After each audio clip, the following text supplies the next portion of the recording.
Hello and welcome to Gaze of Our Lives. Like dice through the dice tower, these are the gaze of our lives. We are a group of therapists, educators, and spiritual leaders playing queer tabletop role-playing games in order to embrace our identities, build community, and share the magic of playing queer games with queer people. Gaze of Our Lives stream every other Sunday from 4 p.m. to 7 p.m. Central Standard Time. We will play queer games with queer characters and then talk about our experience. We want to know how to use these games to build space for your queer clients. Check us out as we discuss how each game can benefit the queer communities we work with.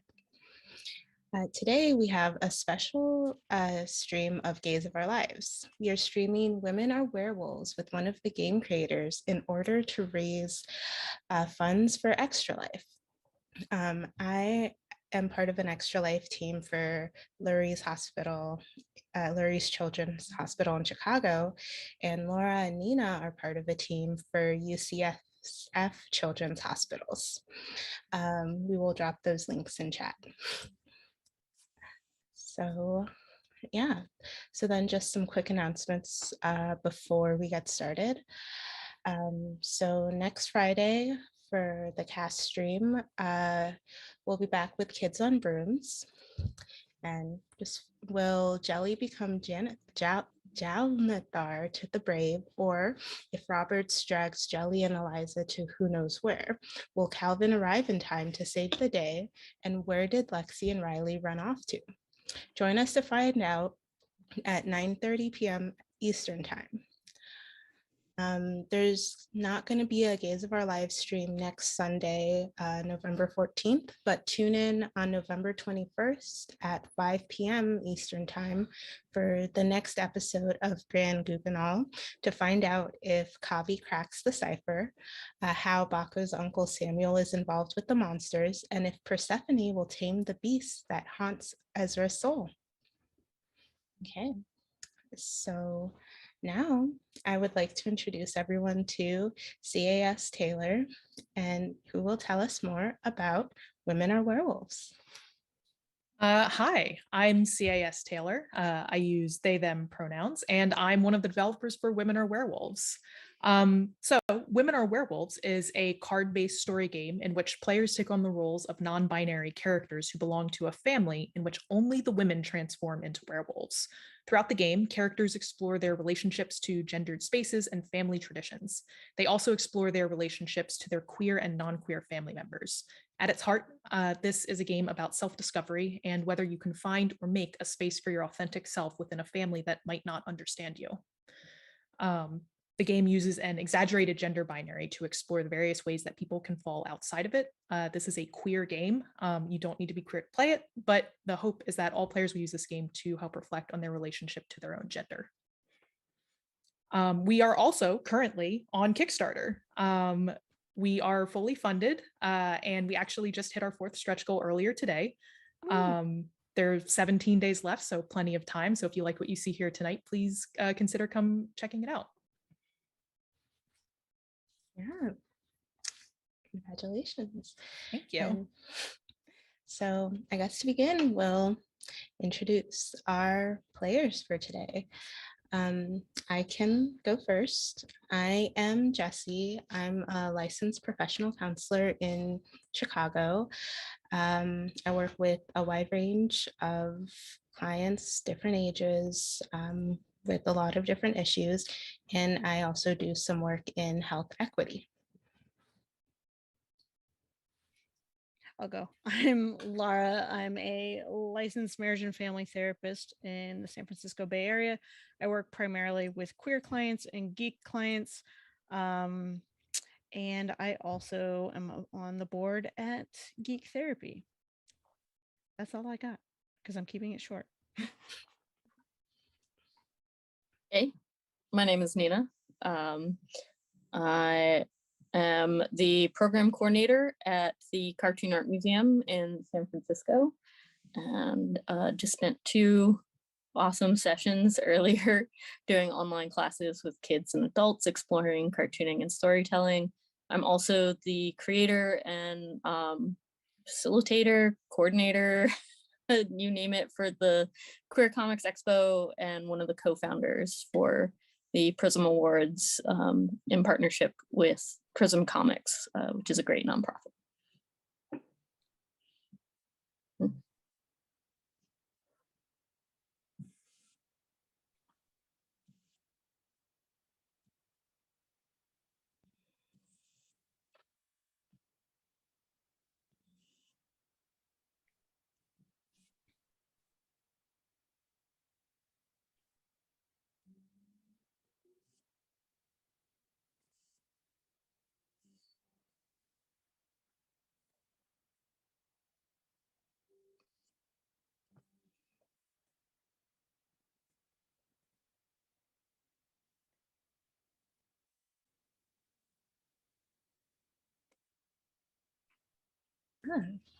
Awesome. So excited. Yeah. So shall we jump into character creation? Sure. I'm going to go over some safety and content notes before we jump in. So Women Are Werewolves is primarily a game about navigating microaggressions within a family. Some of the content in this game includes potential misgendering by NPCs. Players primarily have control over whether their own character is misgendered by family members or not, but there is one prompt card that does use misgendering. If it comes up, it might not. I'll talk about passing cards, passing on prompts that you don't want to answer in a little bit. Other content warnings include bigotry in the forms of transphobia, homophobia, and sexism, family strife, estrangement from family, isolation, potential emotional abuse, gender stereotypes, dysphoria, and discussions of bodies and the way characters relate to their bodies. This game is meant to be uncomfortable, but not to the extent that it harms players. We use the following safety tools in the game. And the first one is the door is always open. The players can leave the table, virtual table, at any time, no questions asked. We also use the X card. In case you're not familiar, if a subject comes up that a player does not want to play on, they touch the X card and that subject is removed from the game. Because we are virtual, we'll either type the X in chat or do X arms to indicate that we are not interested in pursuing that topic. Play rewinds if necessary in order to exclude the subject matter, then continues as usual without further reference to it. When a subject is X-carded, there are no questions asked unless clarification is needed, no explanation required, and no pushback against the edit. If you draw a card that you're not comfortable playing on, or if another player draws a card that adds content you're not comfortable having in the game, you can X the card and draw another one. If the card you want to X is an interlude card, we'll draw another card from the preceding section and treat it as the interlude card. We also have the pause safety tool. If a player needs the game to stop for any reason, whether it's physical or emotional, all they need to do is say pause, and the game is put on hold until the player's needs are addressed. And then we also have a preemptive X-carding mechanic where we provide a list of topics that are more likely to come up in the game than others. And I have shown this list to everybody ahead of time. If there are any items on this list that you would not like to come up as content in this game, or anything you would like to add to this list that's not already present, now would be a good time to do so. But since I'm not seeing anything listed on the list of topics, I'm going to just say that as a default, sexual violence is X-carded, and we will proceed with that line in place. Some final notes on gendered language. This game has prompts that are written to emphasize gendered thinking on behalf of the family, and therefore can use some heavily gendered language at times. Final note on tone as well. While the tone of this game can range between silly and serious, and there's room for silly play, players should expect the tone to lean towards serious and even heavy. If we all decide we want a more lighthearted experience, which I think we have made some choices of not going for a lighthearted experience, we can always pass some of the heavier cards and try to, find some lighter ones. Okay, all that being said, let's go ahead and dive into character and family creation. So, this is true at the start of the game. You are all non-binary. You are all cousins and part of the same large family. Once a month, your whole family goes to the family home for the full moon. When the full moon rises, the women of the family go into the wilds to transform into wolves, and the men stay at the house. Step 1 is to draw our wilderness. This card will represent the area in which the family home is located. I'm going to draw one now and let you know what it is. Cornfields.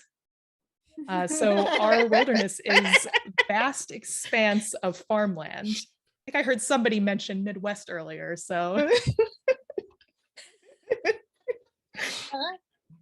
I can draw another one if anybody. All right, cool.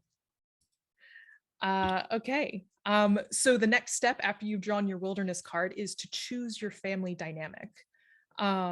So in this section, you're asked to decide as a group what level of bigotry your family displays towards non-binary gender identities. There are 3 choices which inform the interlude cards that will be used in play. We already talked about this ahead of time, and we have chosen the dynamic. Our family is divided. Some are supportive, but others are intolerant. Is everybody still good with that choice? Okay, rad. Moving on. The next step is to draw our transformation milestone.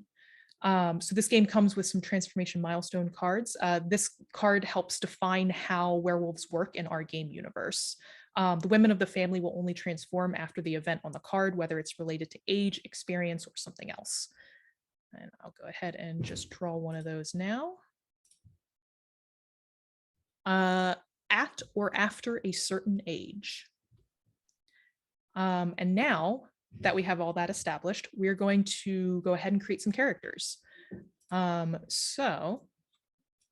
are a list of questions to answer to create your characters. I'm going to read them out loud, and I'm also going to post them in chat so that everybody can see them.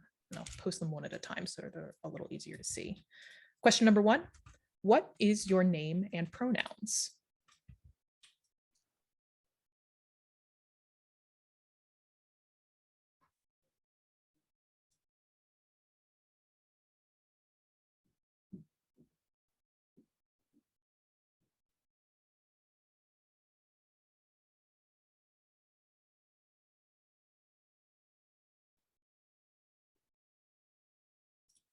Sorry to start off with the hardest question of all. The names are so. If you ever need to come up with a good non-binary name, just pick a nature word. That's a good That's point. the trick. That's a good point.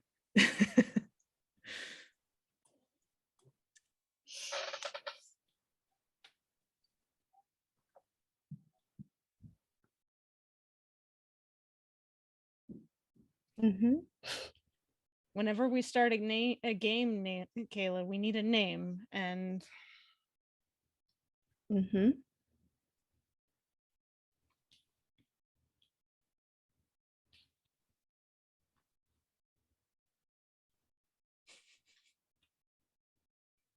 Nina, do you have ideas? I see you thinking. Yeah. Sorry. I actually was stuck on the pronouns. I wasn't stuck on the name so much.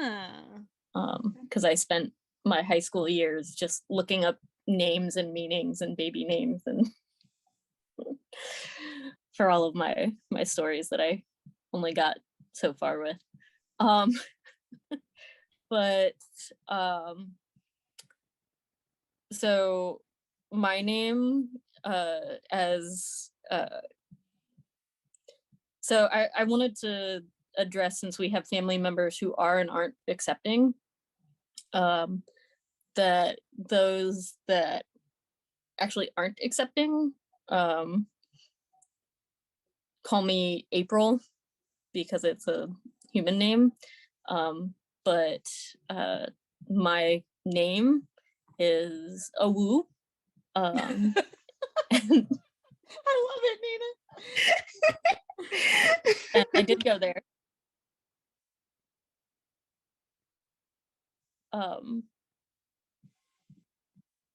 Which is, it's as close as I can get while in human form. because when I'm not in human form, it's a woo woo woo woo woo. So cute. And that is my soul, and thus that is my name. And so my pronouns are em air. Going there. So there are a few more character creation questions. So I just wanted to give everybody time to think about the name question. We'll run through the rest of them, and then we'll do a round of introductions at the end, if that sounds good to everybody. Yeah.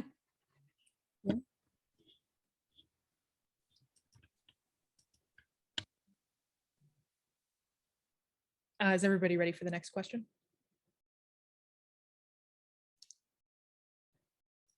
Yes. Okay. Next question is, how old are you? And if you want to talk about how this relates to the transformation milestone at this stage, you can all, feel free to talk about that a little bit. I am curious about that. Like, are we doing the kind of trope of like teenage years or something younger, or something older? I will say there is another transformation milestone card that is around puberty. So this one is specifically distinct from that. But you're game, so you're free to go whatever direction you choose. Not specifically. I was kind of thinking that it might be nice to do something that's not related to puberty specifically. And might be related to something else that already kind of answered my suggestion, but it does, for me, I think it determines how old my character is.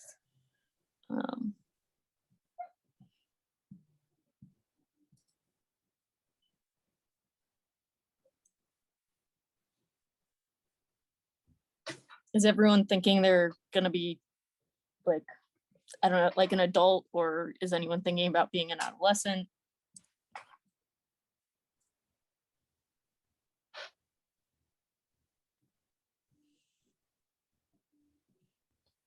Same.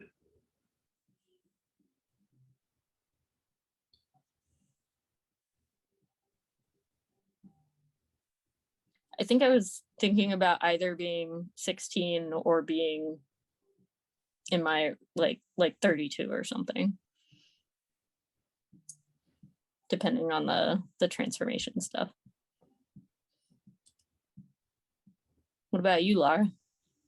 How old are you? I'm ageless.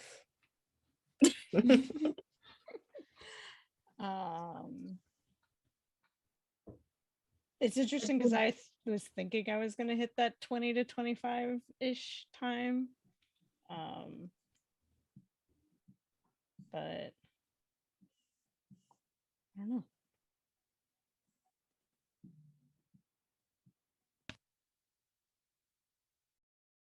It'd be interesting if instead of puberty, we hit transformation at like 20. That's what I was thinking.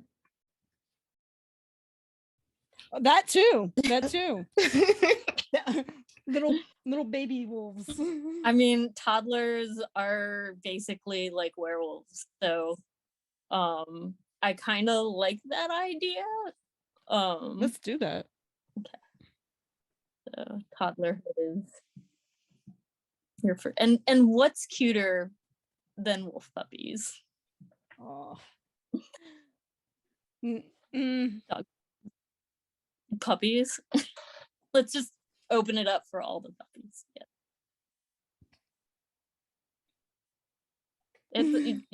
It's valid. It's an opinion. There's no like right or wrong.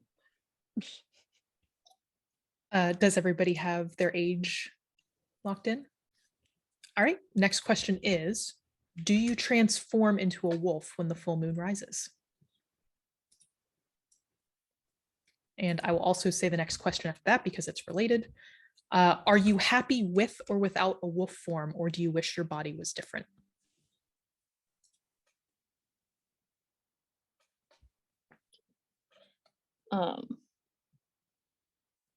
So me, a woo, which, by the way, I'm not being satirical. Like, my wife will tell you I go running around the house going, oh, woo, woo, woo, woo, woo. So I'm super serious that is my goal. I'm not trying to make light of that in any way. But I don't mind that it makes people smile.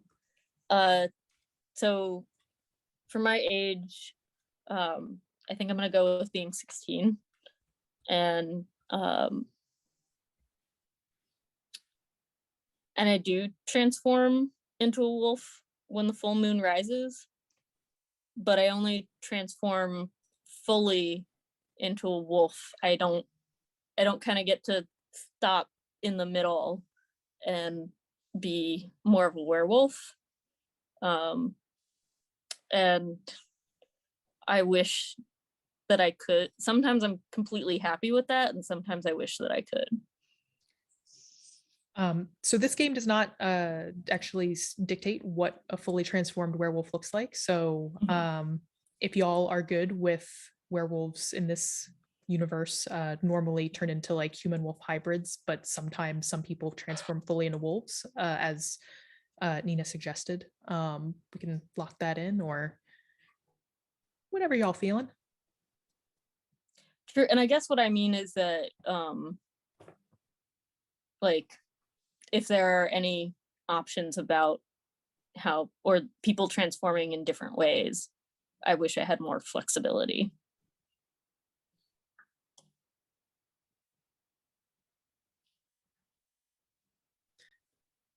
There is one last character creation question. So when everybody's ready, just let me know. Ready. Okay, last question is, what do you do to unwind outside of the family gatherings?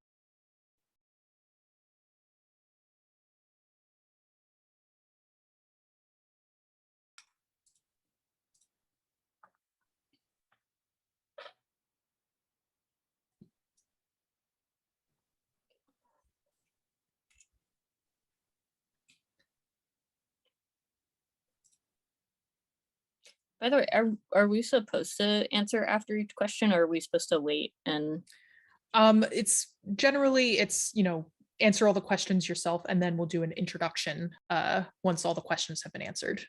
And sorry. yeah, sorry, I could have said that at the top probably. So literally the next thing I was waiting to say was now we're going to introduce ourselves to each other. Include as much or as little detail as you like, but it is generally helpful to put your name, pronouns, and transformation status somewhere visible. In this case, I guess I could write that up as we're going through and put that in chat if that sounds good for everybody. Mm-hmm.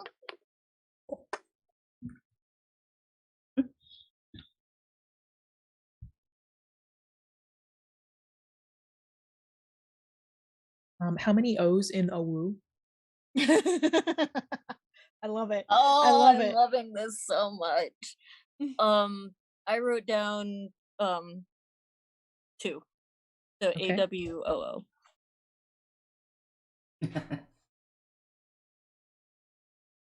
Would you like this to also include your people name, or would you just prefer AWU? It can just be a woo.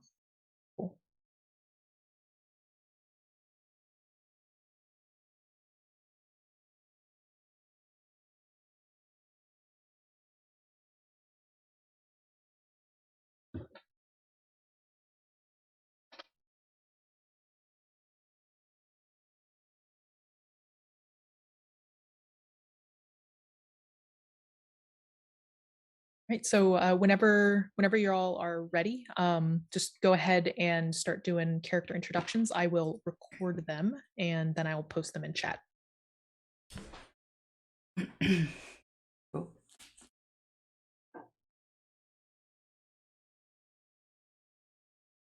I'll go. I'm playing Aster. Pronouns are they, them.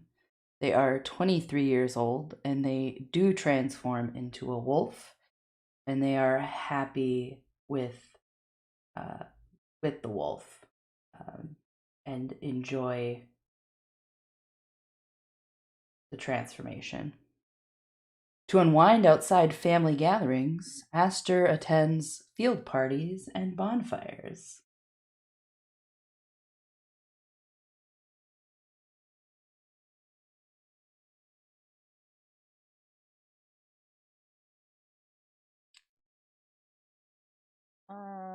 I'll go. I am playing Corey. Pronouns will be she, her. I picked 25. That is how old Corey is. I do transform into a wolf form. I am happy with the transformation. I think I like being in wolf form more often than human form. But I don't like others' assumptions about that and about gender because of that. And when I am not at family gatherings, I like to sit out in nature and play guitar.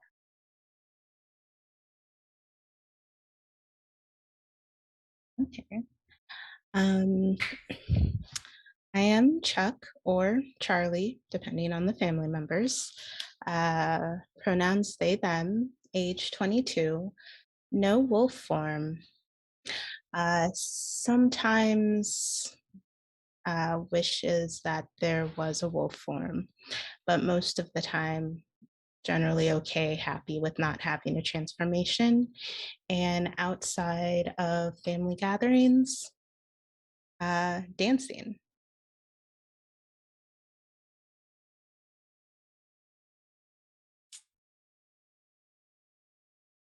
And to recap, some of my family members refer to me as the human name April, but I am a woo, and my pronouns are em. I'm 16. I transform fully into a wolf, but I wish I had the option to transform at different degrees when I want. And I unwind by doing horseback riding because it's the closest I can get to the feeling of being a wolf when not transformed. Rad. All right. I'm just going to go ahead and wait to post that actually, because it would be easier after I walk through the next step. So the final thing we do as a part of character and family creation is establish some relationships. So each player chooses the relationship between them and the player character on their left, and we have a list of options for you to choose from. Both players must agree to the relationship. If your first choice is vetoed, choose another relationship type. So I will read this off, but I'm also going to post this in chat. The list of relationships are caregiver and their charge, confidants, rivals, partners in crime, best friends forever, mentor and the one who looks up to them, the good egg and the bad apple, pushover and protector, the leader of the pack and their loyal follower, and the grudge holder and the one who knows what they did.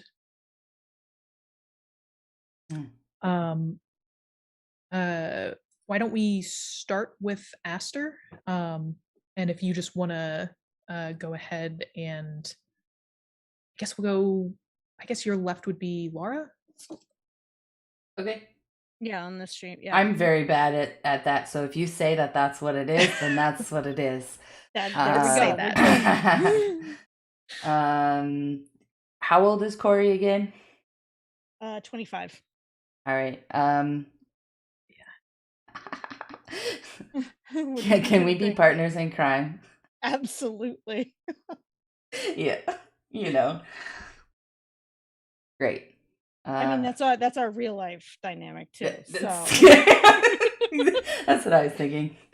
If our characters aren't dating, they're doing something together. That's great. I love it. I don't know what. Do we have to like add further context to it, or can we let that like play out? Or generally we like to, Yeah. if you want to establish a little bit, but we don't want to get too deep in the Great. weeds up here. Cool, perfect. And I will leave it at that. Okay. I don't know if I know how going to the left on streams work. So Laura, why don't we just say you can establish your relationship with Jesse? Okay, let's do that. Let's see. I'm gonna see. What am I? We already got the partners in crime. We've got.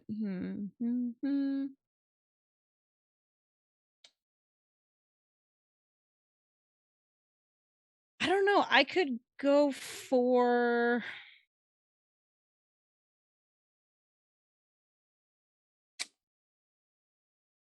I don't. You like dancing, and I got this music thing going. I'm trying to see. We could be. I either think we're rivals or best friends forever. So There's no in between.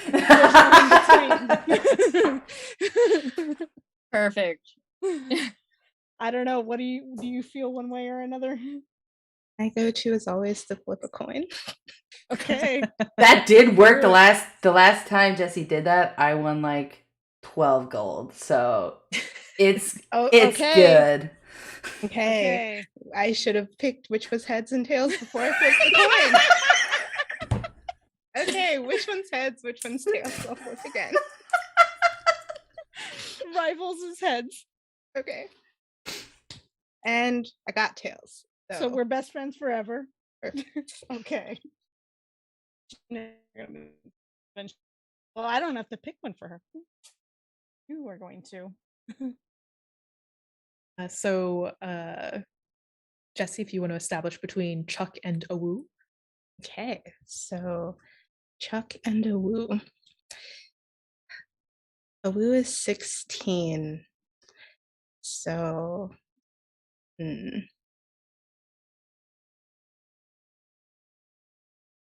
feel like it's either caregiver in charge or pushover and protector. I was kind of thinking it might be interesting to explore pushover and protector if that was one of the ones you chose, since but I was thinking you as the protector and that being interesting because you don't have a wolf form. I like that. All right, and then Awu, if you want to establish for Awu and Aster. Written down my notes.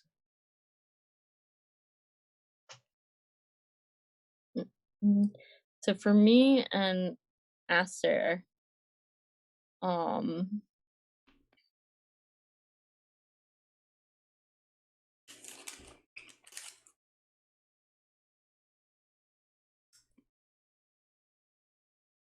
was kind of thinking, I don't know, I like creating conflict because it makes things fun. The grudge holder and the one who knows what they did. Yeah. Do you have a preference which you would want to be? I don't really. Did you say how old you are? Aster's 23. Okay. I don't think Aster holds grudges. Okay. So I could picture a 16-year-old holding a grudge. I've worked with a lot of them. Yeah, I mean, teens are pretty good at that.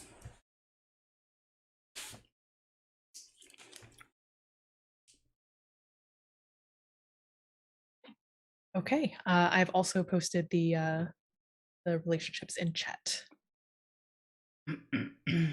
Okay, with all of that having been established, I'm gonna very briefly just go over how the game is structured, and then we'll go in with our first prompt. Sound good? Sounds great. Okay, so in this game, players will draw and answer questions on prompt cards. The game is divided into phases and interludes, and each phase focuses on a different category of prompts. The three phases are werewolf, gender, and family in that order. During each phase, each player will have a turn to answer one prompt card, and other players at the table can ask follow-up questions to deepen their response. During interludes, each player takes a turn answering the same prompt. All sound good? That last part was we each also answer the prompt. Is that what you said? Or ask questions? In interludes, Okay. each player answers the same prompt, and there are no follow-up questions. Great. Cool. So, I should not ask this. I should ask instead, who was the last person who appreciated the beauty of the moon near IRL? Appreciated it 2 weeks ago. 3 days ago, and it was funny because the same thing happened in another game of this that I watched, but like 3 days ago there was a little bit more than a half moon out during the day, and it was really big, and I saw it out from our porch. Well, can anybody beat 3 days? I don't think so, because I probably haven't looked at I remember it looking at for- the moon in its like fingernail form, but and thinking, oh, astronomy. I don't miss that lab. So, but I don't know what day that was. So Nina can start. Yeah. All right. Well, Nina, you are going to go first, and I think we are going to go in order. Nina, Kayla, Laura, Jesse. Sound good? Okay. All right. Let me draw you a prompt. Would you prefer I read the prompt, or would you like to read the prompt when it's your turn? Just as You can read the prompt. That's fine. Cool. All right. Prompt number 1. There have been times when outsiders have encountered the women in their wolf forms. How does the family handle these incidents? Who makes the final call?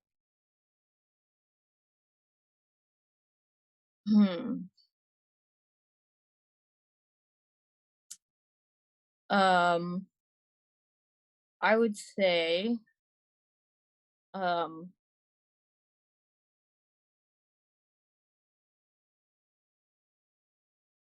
it depends on who the person is who finds out and who in the family knows that somebody found out. So there's one family member who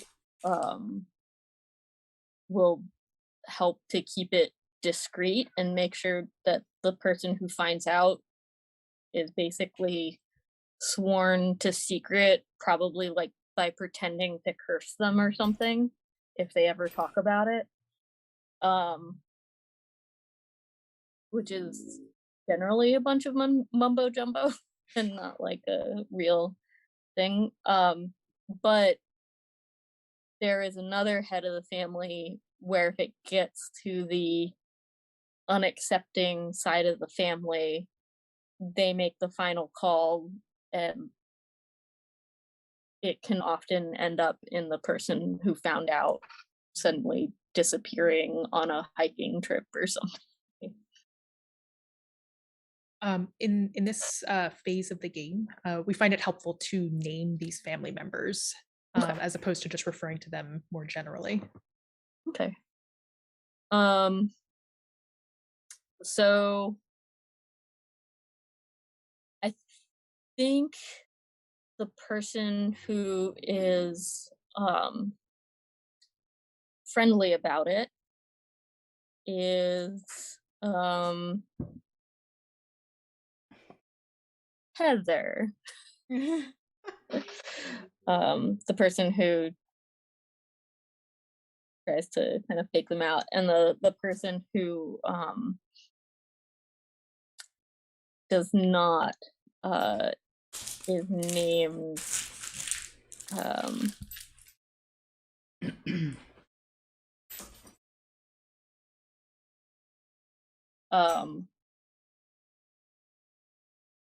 Pulling up a random name generator. yeah, sorry, I just bragged about like having all these names like ready to go, and then the other night about like some silly thing I had to do in middle school about like names and what kind of personalities they make you think of. Aries is what came up on my random name generator. What about Lester? Oh, Lester and Jesse, what was your random one? Aries? Aries. Dang. Both of them sound like murderers. Which Isn't I that what guess you were is going for? appropriate. Did you say that the person? Did you say that they like Yeah, disappeared the yeah. people that would encounter the? Do you all have any preference between that? So my in real life sister is named Aries. So, Would Lester be better? yes. Or Okay. so Okay. Lester Valid. is as like a, I don't know. Lester like was our the own- maintenance guy at my summer camp. I love it though. I love it. I just picture a Lester driving around in a truck in the cornfields Disappearing in North people. Dakota. So yeah. Are there Go any follow-up questions for Awu?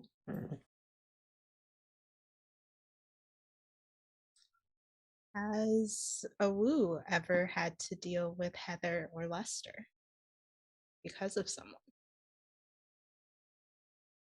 Yes. How is that? Are you asking in more detail? Or which one? Yeah. or both of them?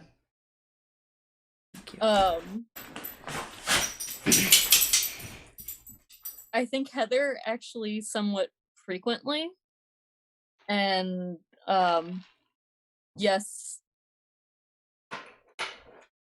with Lester, but it was a situation in which Awu almost was chastised for allowing a single person to find out. Boy, doesn't Lester wish they knew more. And but Heather basically kind of took the fall in some way. So I think Awu is especially indebted to Heather's kindness.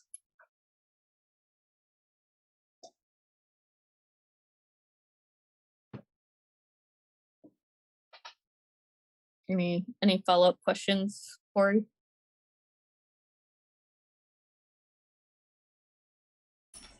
I'm trying to think if I want any more.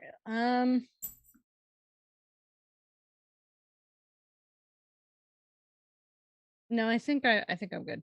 I think we asked a bunch that kind of go together. Yeah. Okay. In that case, let's move on to Aster. Great. The women in your family report that the area around the house has a comforting scent that they can only notice once transformed.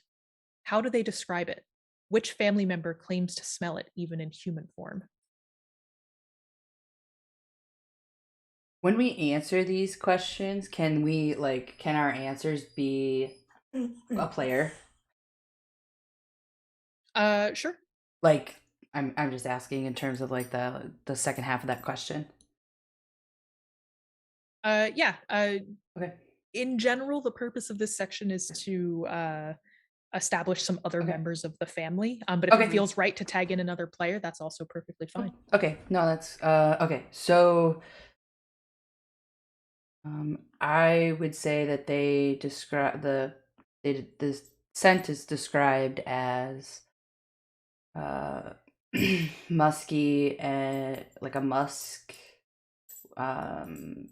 with like undertones of an earthy kind of dirt smell. And the family member which claims they can still smell it in human form is Ruth.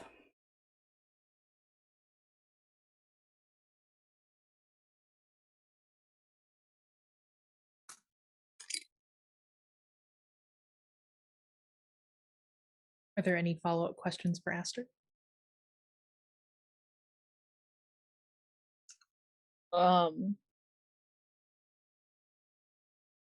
Does the smell is it exactly the same in both their human form and wolf form? Yeah. Mm-hmm. I would say so.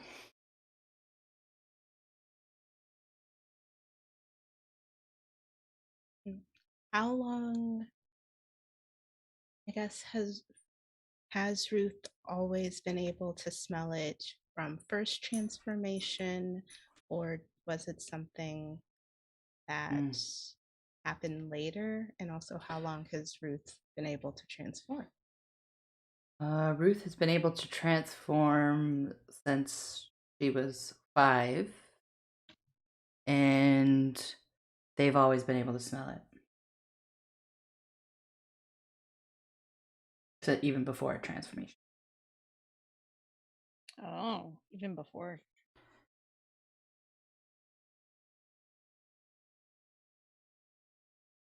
Is there a limit on how many questions each of us gets? Not that I'm like planning on asking 20.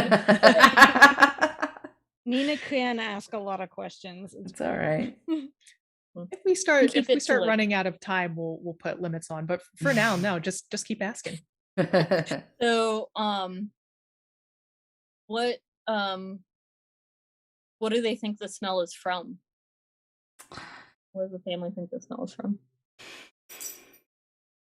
I don't think they know. The smell has been there since the family's been there, possibly even before.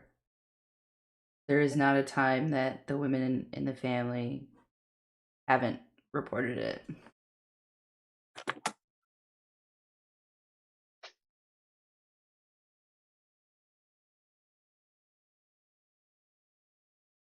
Any other questions?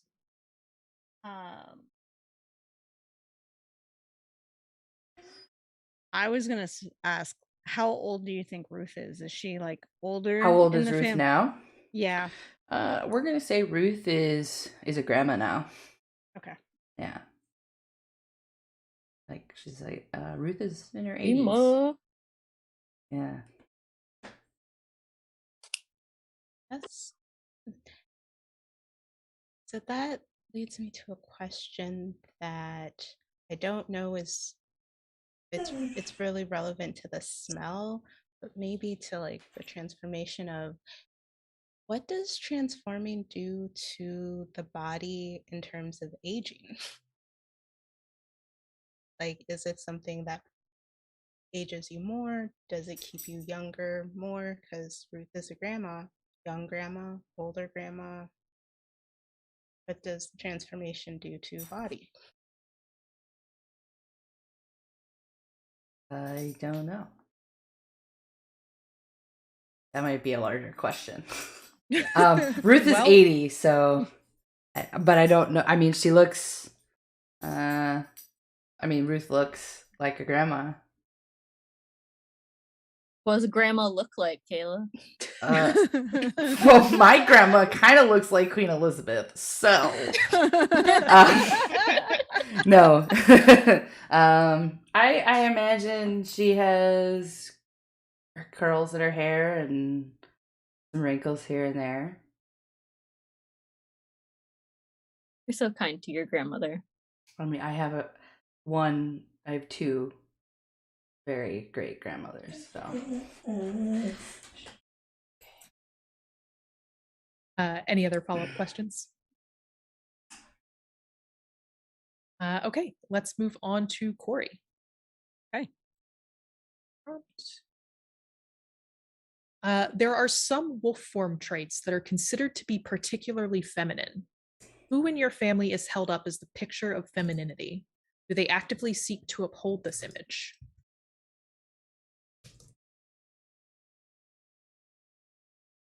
Feel like maybe Ruth, when she was younger, was the epitome of of femininity for them. I think she's settled into how she looks now. And maybe it has been passed on to, I'm gonna pick a name.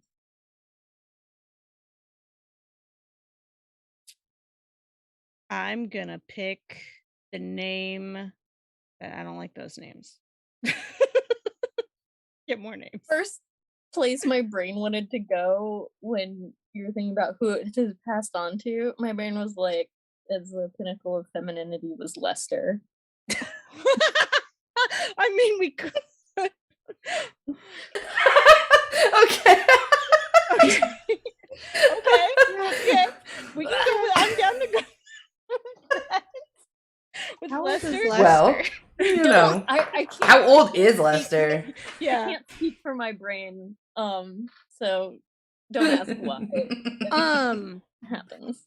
I mean, we could go with that, or I could go with I'm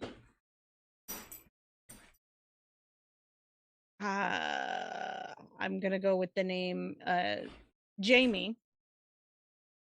And I feel like that they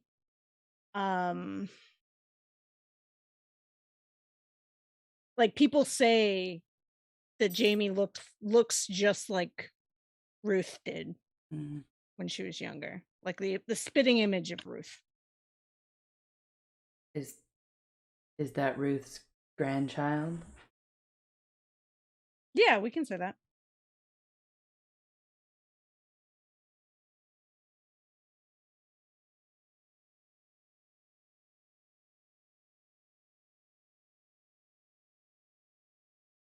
And that person Jamie does actively seek to uphold this image. Mm-hmm. How old is Jamie?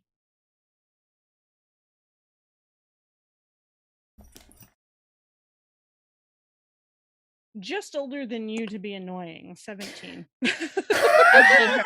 I hate her so much. You guys don't even know. Ugh.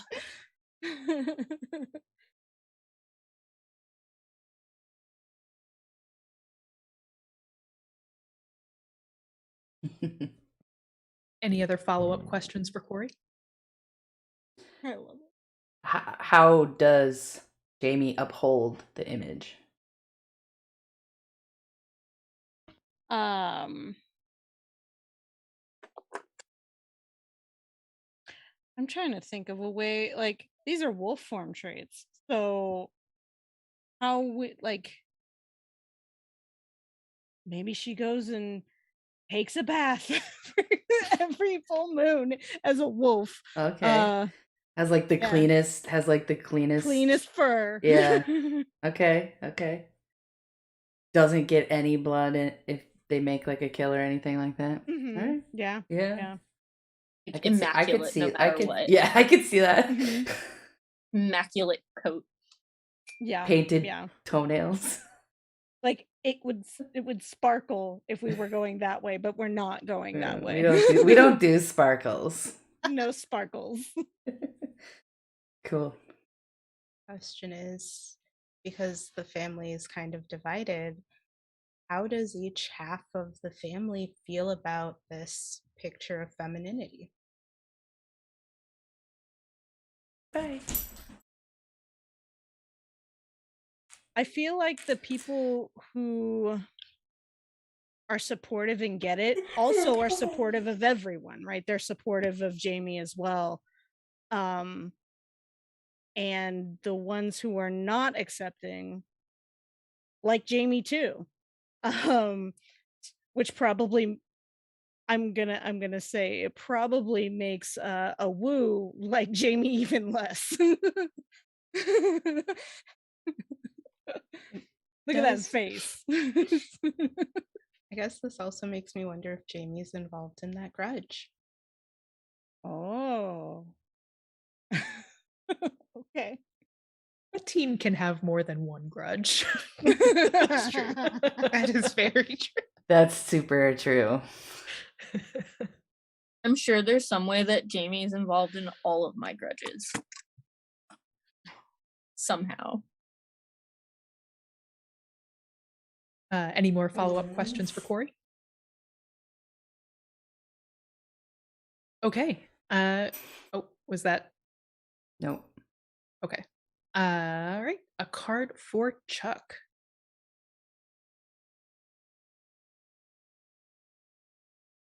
Though it is possible for the women to transform outside of the full moon, there are consequences for doing so. Are these consequences social, physical, or something else? Which member of your family transforms if she pleases regardless? By the way, sorry, that was me. I just had to.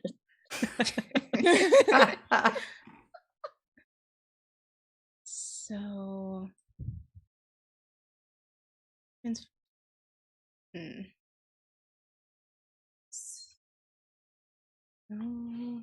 I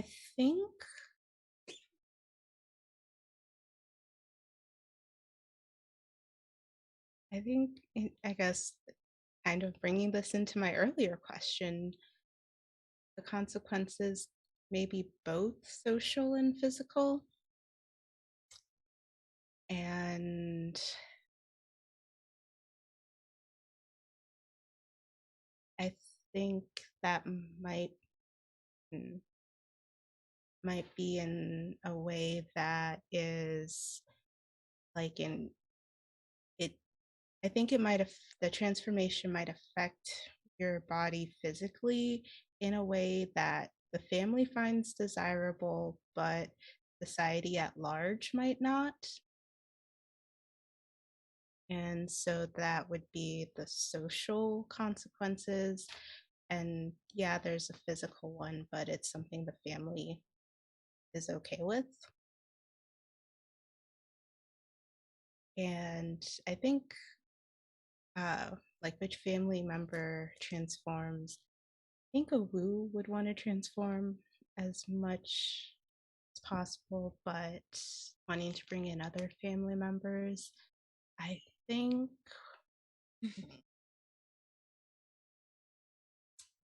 I'm going to put random name Lenny.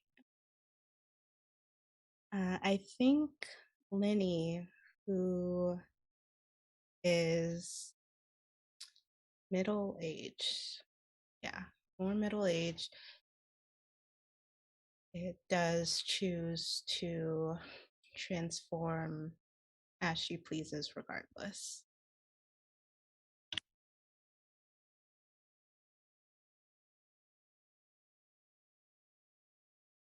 How does the family feel about Lenny's attitude about this?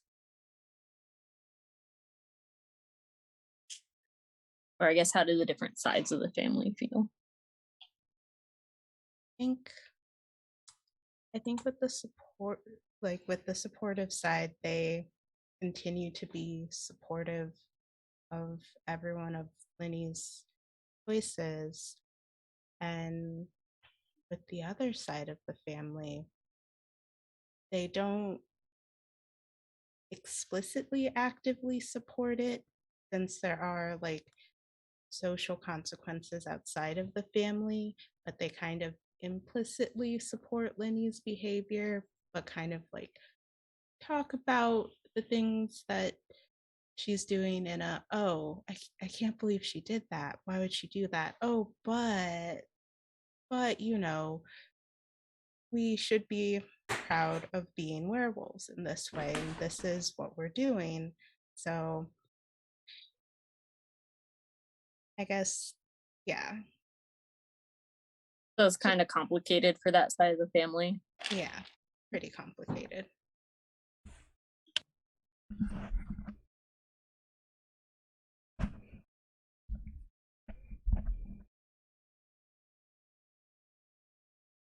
Are there any other follow-up questions for Chuck?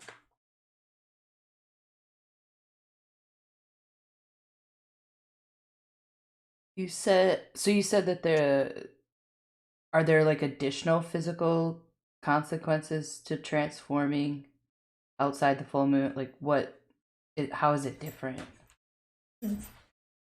Like the only thing I can think of is scars, but I think it'd be something like maybe more internal, that kind of like as that you can see externally, but I'm not sure what that is or how to. You could do something with the veins. You get varicose veins earlier. Or he could become Oh. jaundiced or something.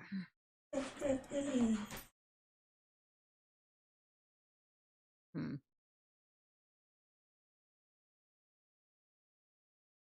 Body hair could just become darker and thicker.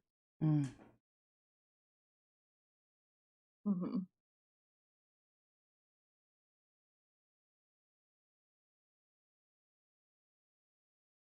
What do you think, Jesse?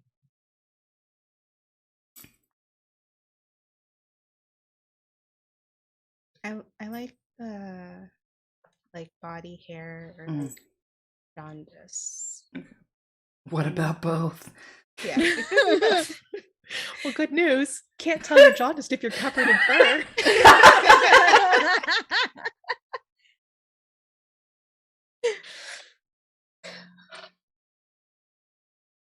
Okay.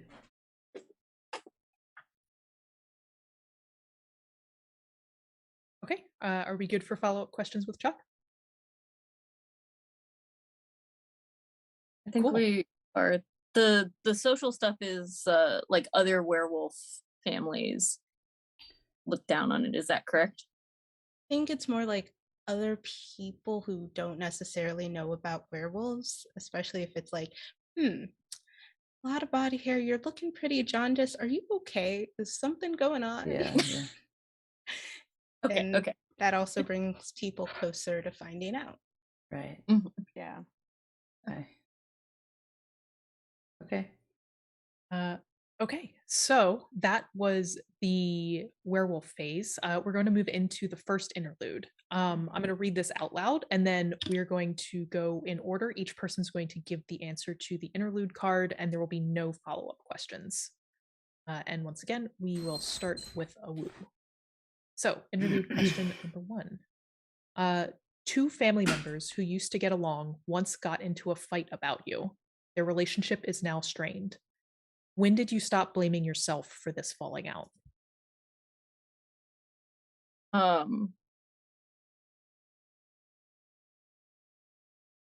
Should I also say who the fight was between? If you want. I think the fight was between Lester and Ruth.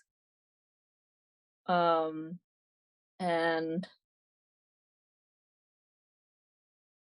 I think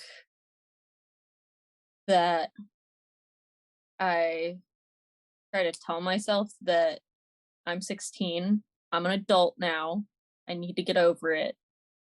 But really I still blame myself. So I pretend like I don't, but I do.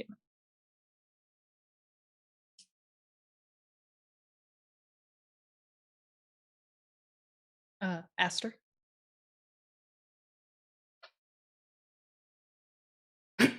Let's see. Two family members used to get. I'm gonna go with. I think Ruth and Jamie got into a fight about me. I stopped blaming myself 2 years ago. So I was 21. Just decided to stop caring about it.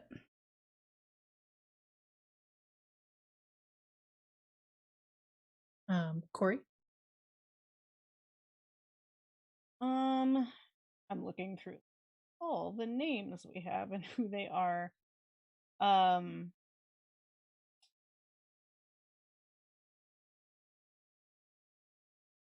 I think that Ruth and Jamie also got into a fight about me. Maybe about they were arguing about both of us for about the same age, but I don't think I've forgiven myself for it.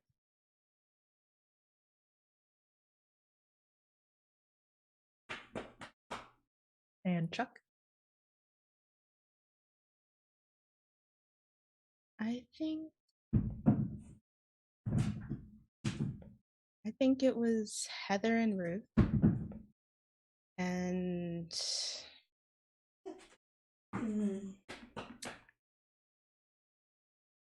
I stopped blaming myself a month ago.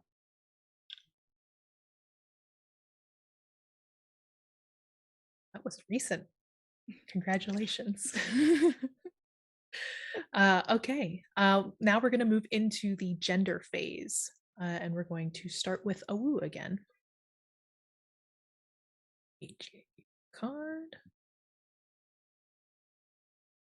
Awu, how old were you when you first consciously questioned whether you belonged in the wilds or in the house? What prompted this introspection? When I turned 5 and I didn't want to come back in the house anymore because I figured out I could be a wolf.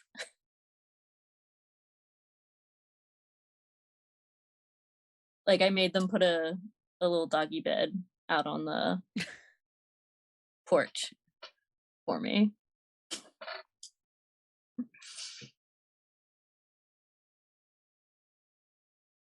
Oh, and what prompted it? Oh, yeah, transforming for the first time.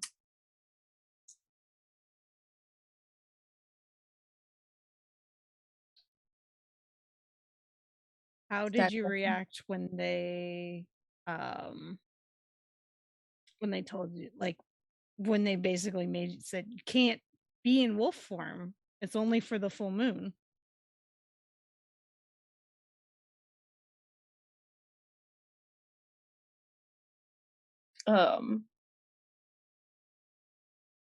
I howled and went, oh, until I got so sad that I transformed back into my human toddler self. And then they had to carry me inside, and I didn't want to talk to anybody.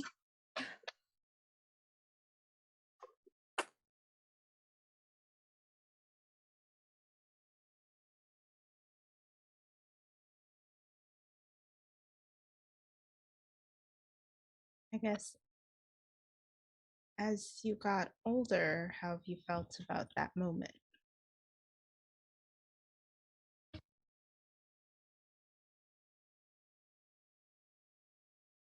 I think I feel really conflicted because I wish that the family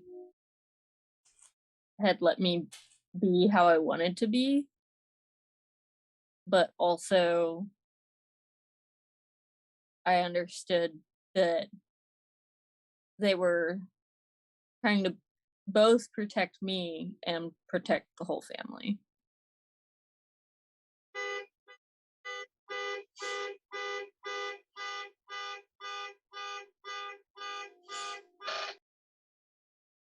Well, I'm Hate gonna our say neighbors. maybe no more follow-up questions for now. If anybody's got a burning question, we could circle back. Aster, let's get you a prompt.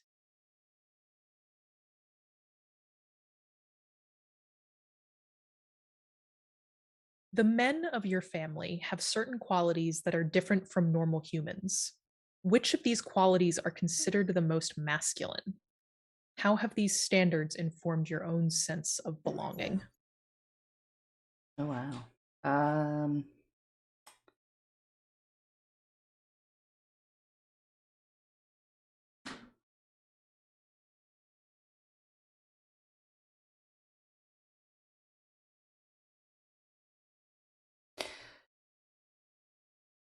I'm gonna say that they all are relatively muscular, um, and like buff.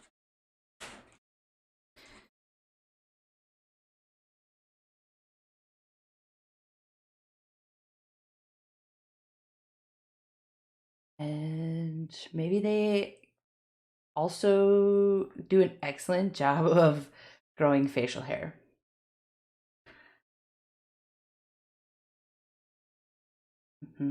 Which of these qualities are considered the most man?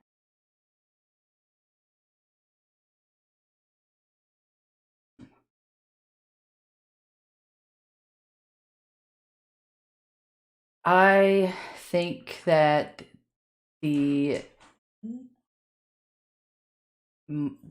like being extra muscular is considered the most masculine,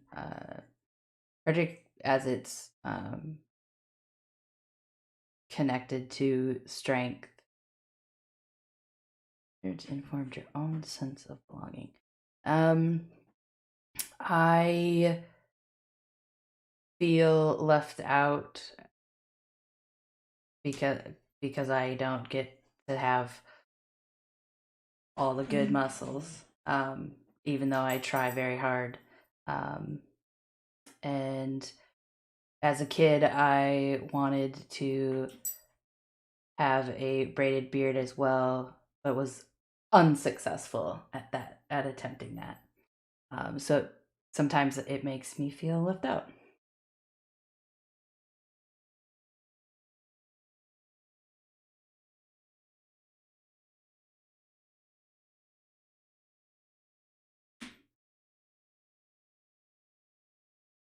Do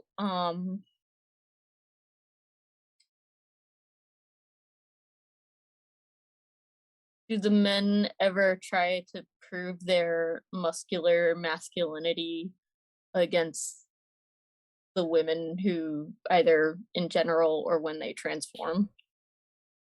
I'm gonna say all the time. There's often competitions all the time.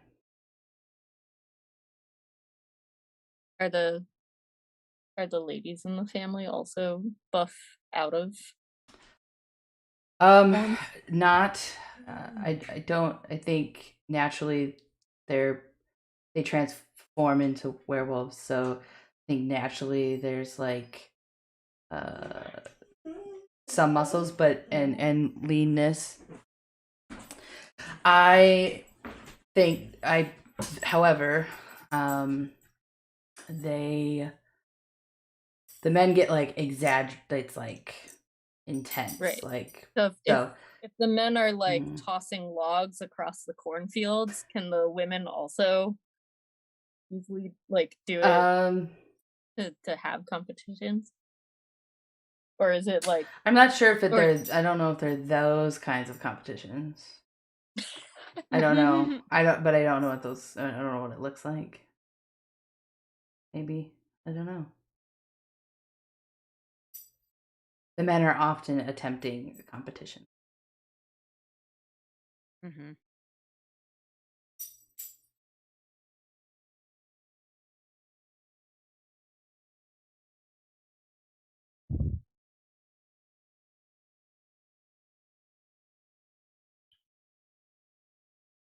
Which of the competitions does Aster want to win the most?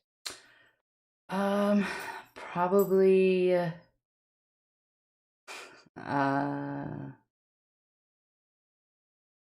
think Aster They definitely want to try to win the physical race competition.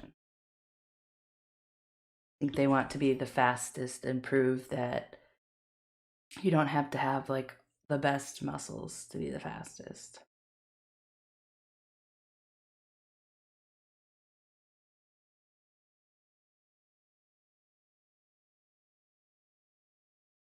Any other follow-up questions for Aster?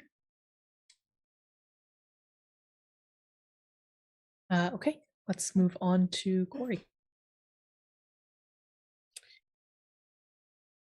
An observant child in your family recently asked you about your gender out of genuine curiosity. What did you tell them?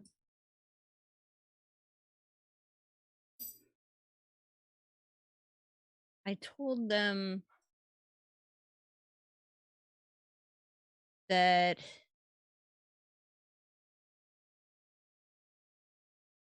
I think I had a conversation about the competition, right? And like there's the women with the werewolves and the men with their muscles and bearded braided beards and all of that, and that I'm somewhere in the middle, and I don't need to be in the competition.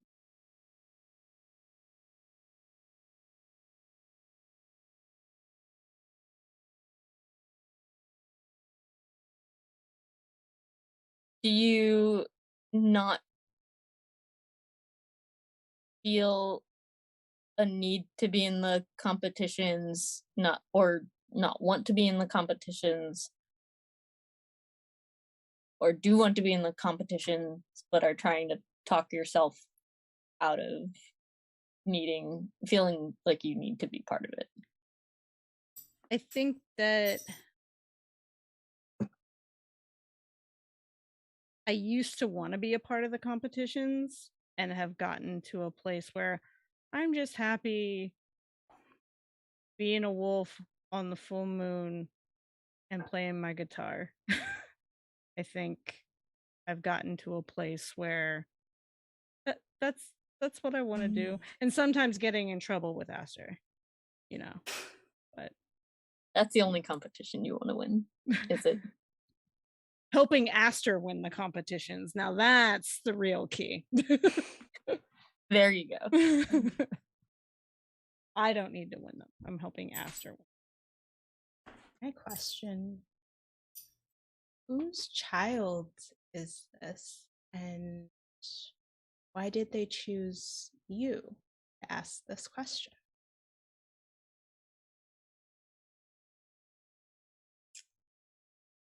I'm gonna say this is Lester's kid. And they're asking me because they're hearing all kinds of things from Lester about, I don't know about this non-binary being in the middle thing, and Lester's one of the unaccepting people. And so the kid wanted to talk to me personally about it because kids are curious. What about the rest of us NBs? Why are you? You're too busy in your competitions and hanging out on your phones. A guitar is more approachable than a phone. Whatever.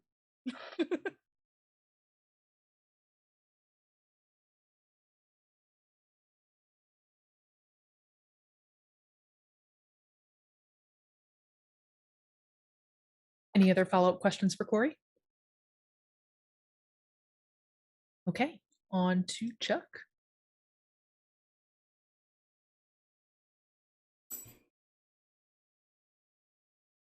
In your family, there are concrete ideas about what it means to be a mother or a father. What are your thoughts on parenthood? What are your family's expectations?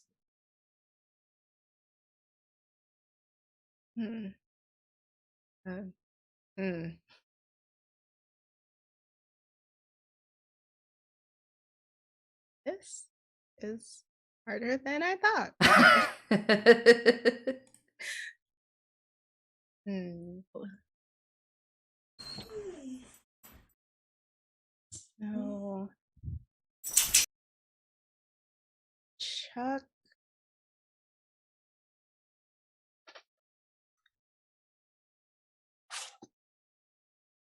knows that they want to be a parent.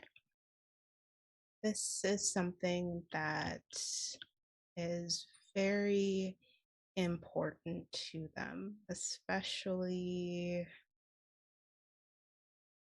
growing up in this family with the options that they given. Yeah, being a parent is definitely what Chuck wants to do, but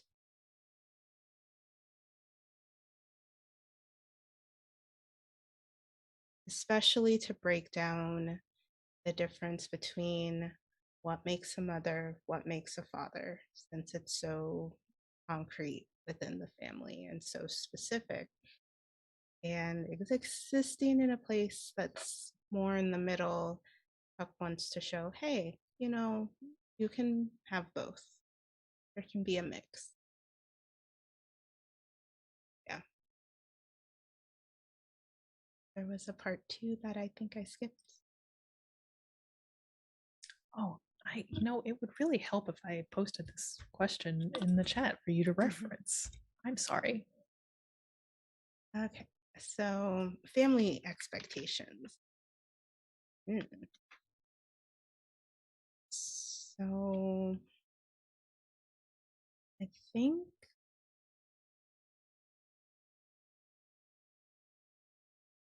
think the family expectations around kids, around parenthood are, it's important that we are all werewolves. We want to continue to have more werewolves in this family. So have kids. And for Chuck, there was always the expectation that they would have some kids at some point. And so it was hard navigating with all of the feelings about and around parenthood and what it means to be a parent, and being told you are either a mother or you're a father, and those things mean these specific things, especially in regards to what they get to learn about being part of a werewolf family. So, yeah, a lot to process and unlearn before making the decision. Yes, want to be a parent, and a lot of feelings about how that meets the family's expectations, and especially not quite being what they should be within the.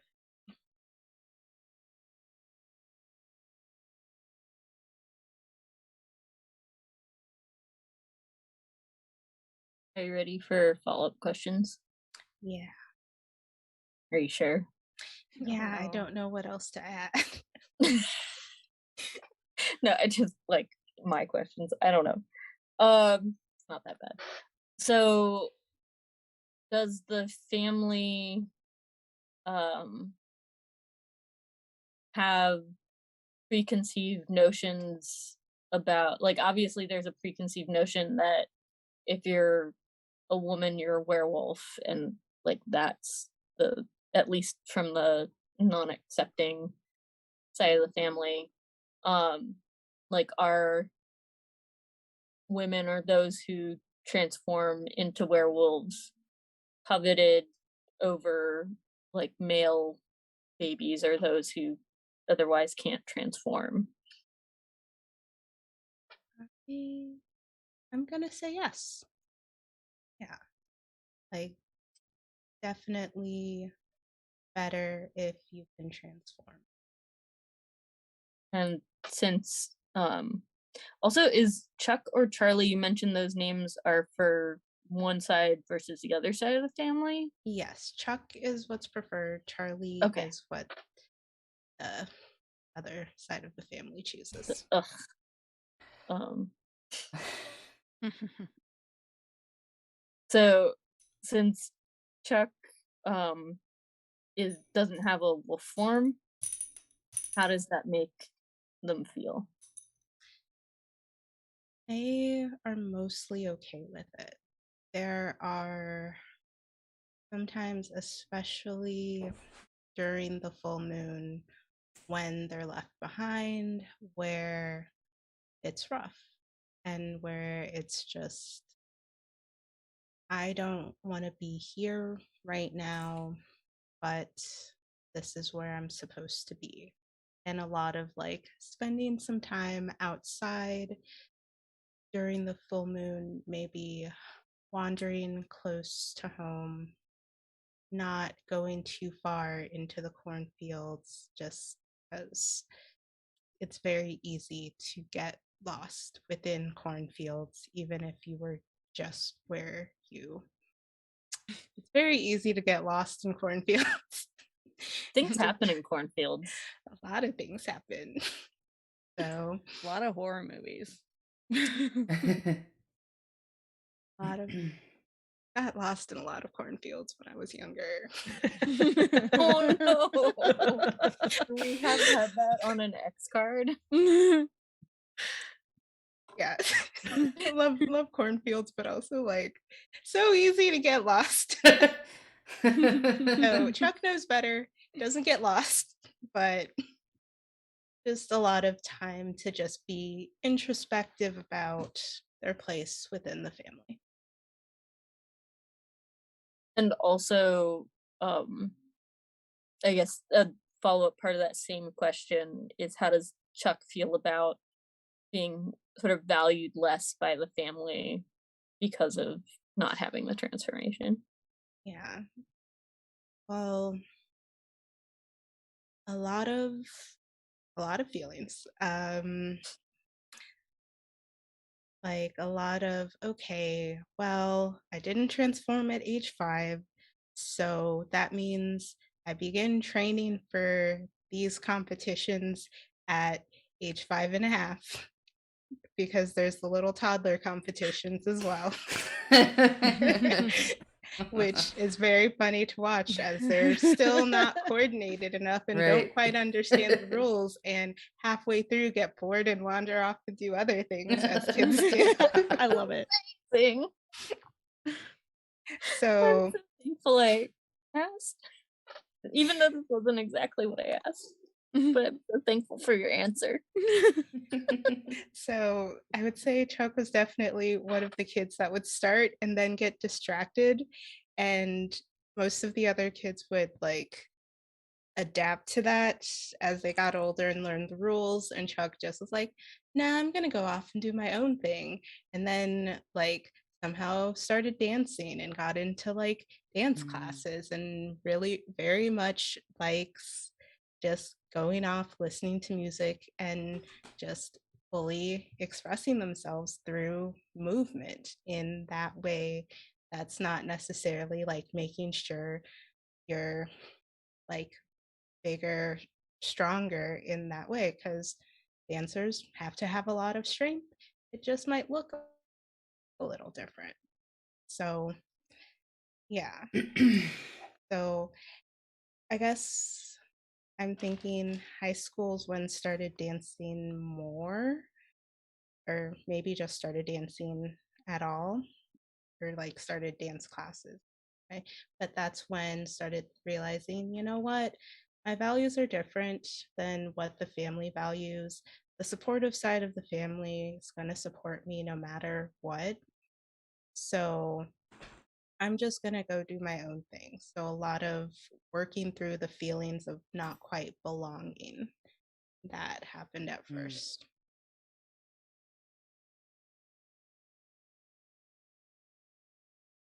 I might have a follow-up question because I'm really interested, but I want to let other people.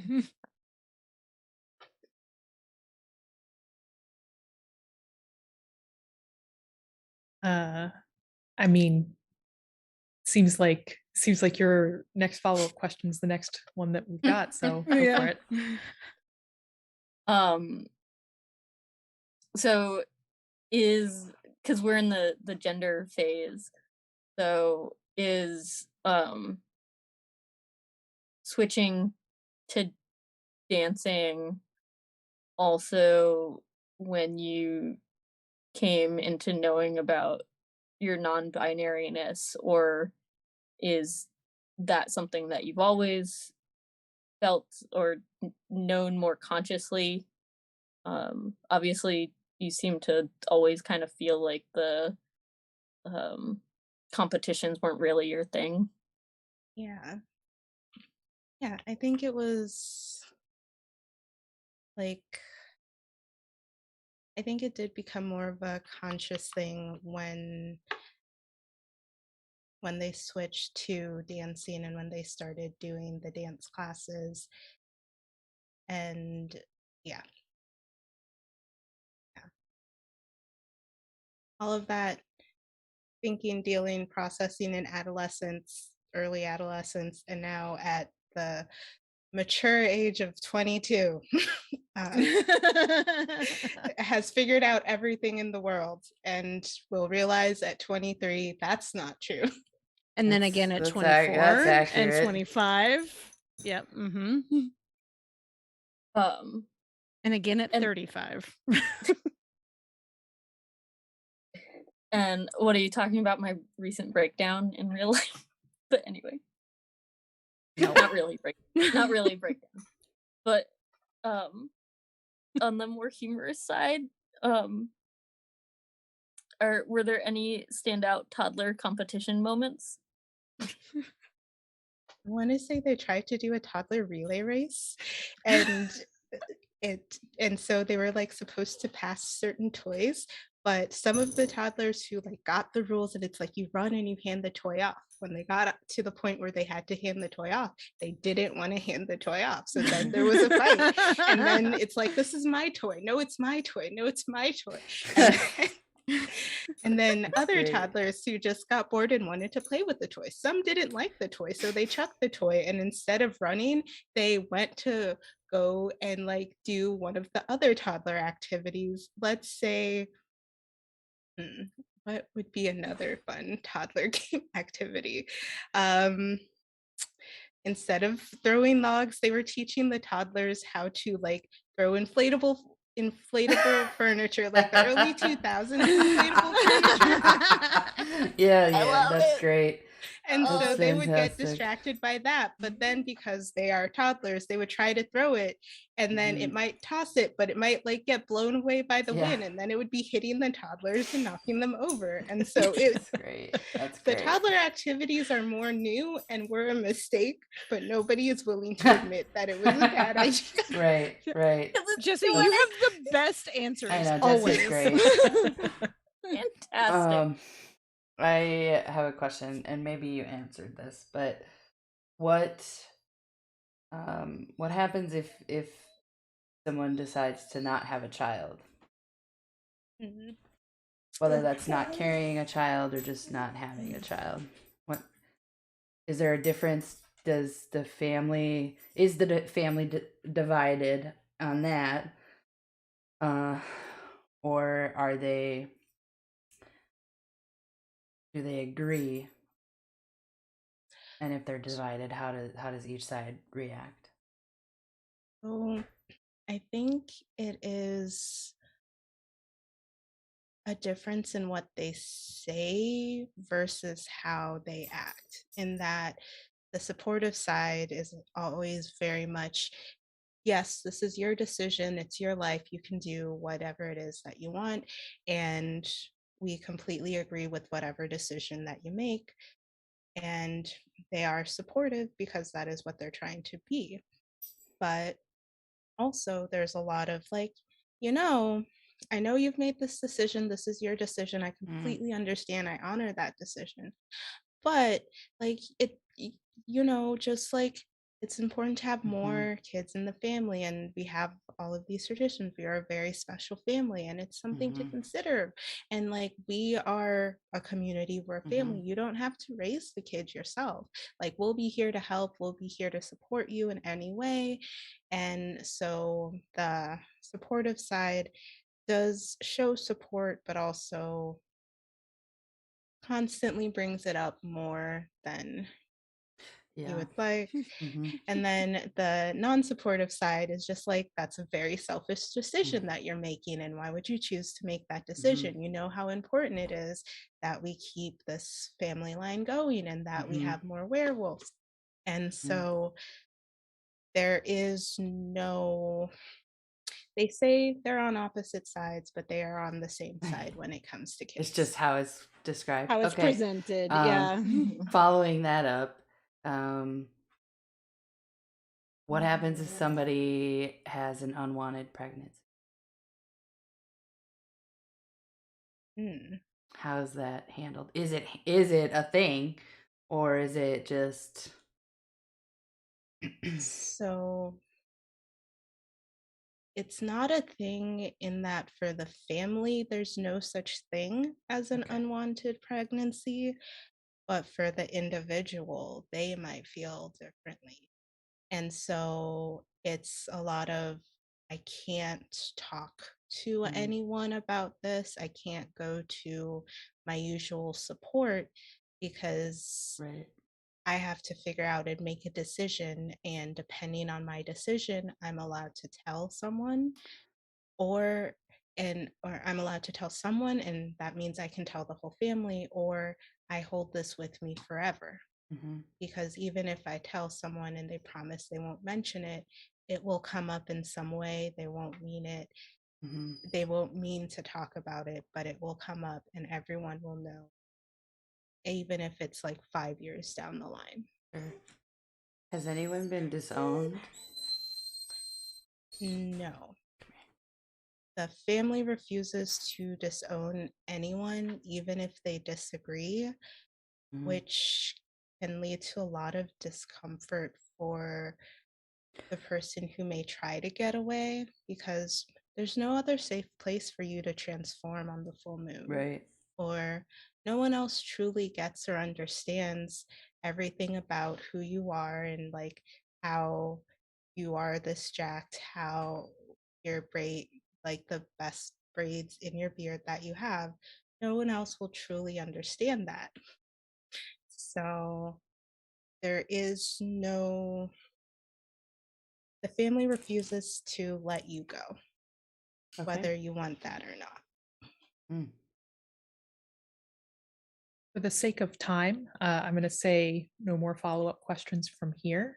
Thank you for toddler furniture throwing and also a deep meditation on families that refuse to disown you. The duality of humankind, I Jesse's think. got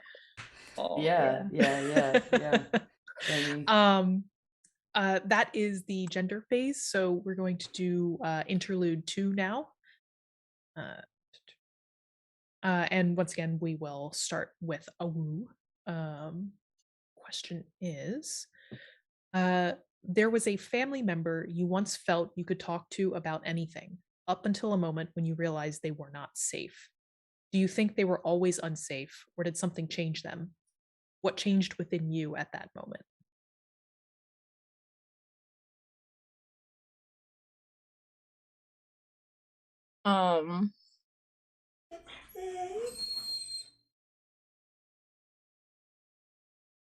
I was gonna say Jamie, but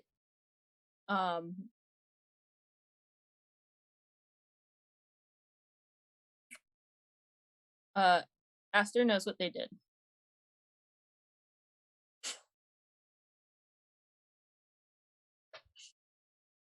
Let me look at the question one more time, just in case there was any.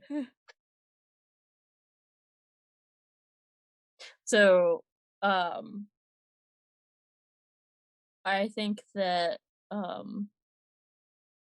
being younger, but not so much younger, I really looked up to the dynamic between Aster and Corey and wanted to be part of that or have that for myself, um, with someone that was like a similar age, like maybe Jamie, but whatever.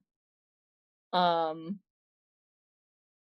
and so I think um,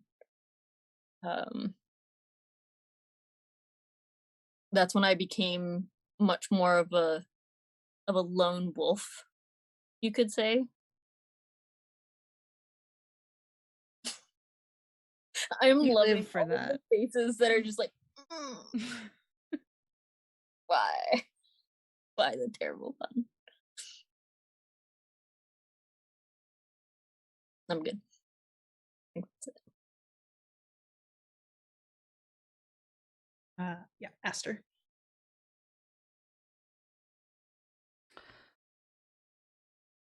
Hmm.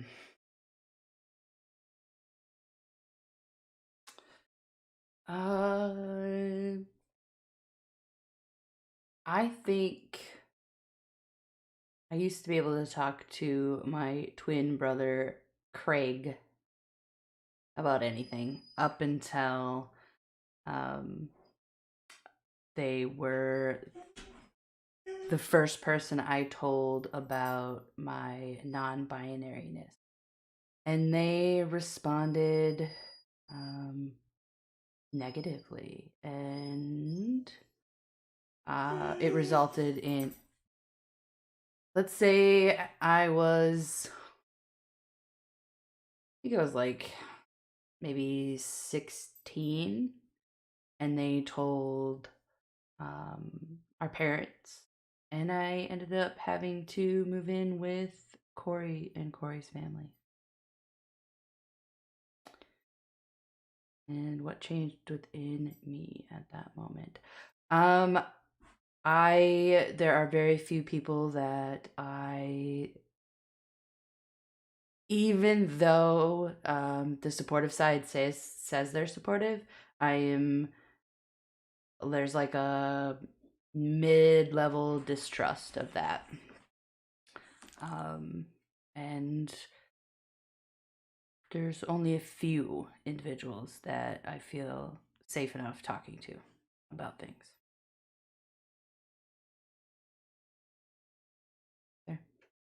That is my answer. Oh, come Guess that makes it my turn. on. I guess it does. um, um, I think that Corey used to look up to Lenny, who would just like run free and be a wolf whenever, and really appreciated that, and felt like she could open up about gender to Lenny, and that was a mistake. I think that was a moment that Corey realized that supportive and like unaccepting isn't down a line like about everything. Like people have different opinions about being a wolf or gender or whatever. And so at that point, Corey decided I have to be more careful and watch what other people do and who they're talking to, and seeing if they're safe through who other people that feel safe are talking to. And that's my answer. Okay, I am going to go with let's trade another character named Teddy. And growing up, Teddy was the one cousin who Chuck could talk to about most things. And so they weren't as super close, but they were close enough that Chuck was like, okay, let me tell you some things, like what I'm thinking, what I'm feeling. I might want to try a dance class or two, or like do something other than these competitions. And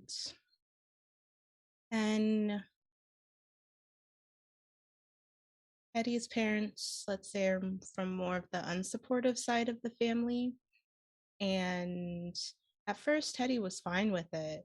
But then the next time that they talked, Teddy was like, nah, that's not a good idea. Like, try something else. And so it's not that Teddy was always unsafe. Something that changed was just who they were around, who he was around. And what changed within you at that moment was just seeing the effect that the people around you can have on how you view others and how you are choosing to interact with others. Because you can be okay with someone or with something, but then if everyone around you isn't, you might change that, and you might change who you are and how you think to match that. And it's hard when you're kind of stuck in this family.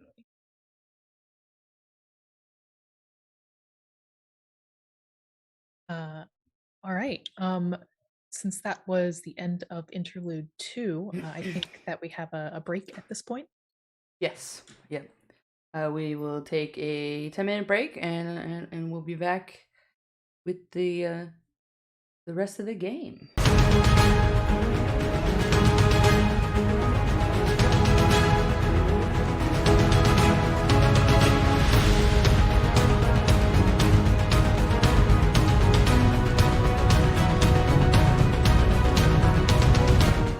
We're back. We are back. We are back. All right. Well, let's roll right into the family phase. Let's do And it. starting again with a woo.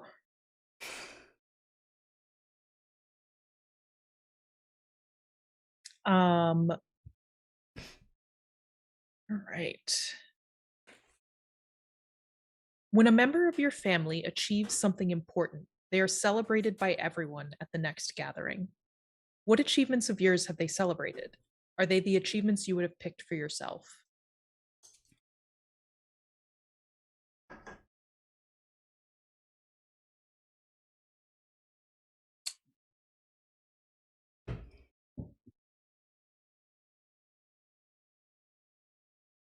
I think that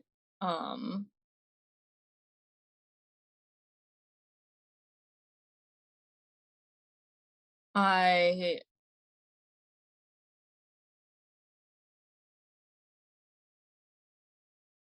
think that when I beat despite the fact that I'm non-binary, like whether or not it's part of the games, I just go up and participate in whatever it is, even if everybody else has left the field. And I make a point of being like, I'm non-binary and I'm gonna kick your butt at this. But I try to pretend like I don't care, but secretly I practice all the time in the background. So I think I like showed up everybody, including the toddlers, at the games. I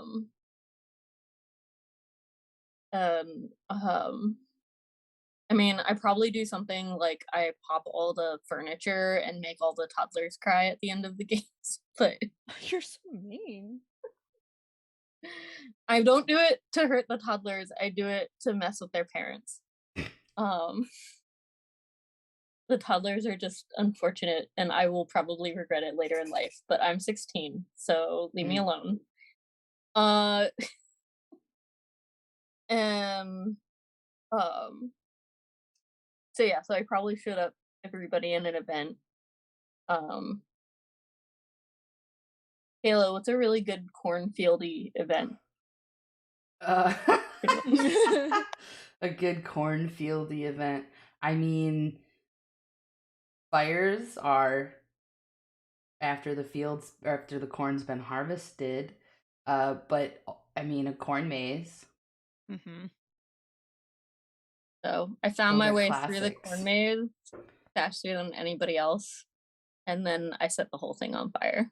They're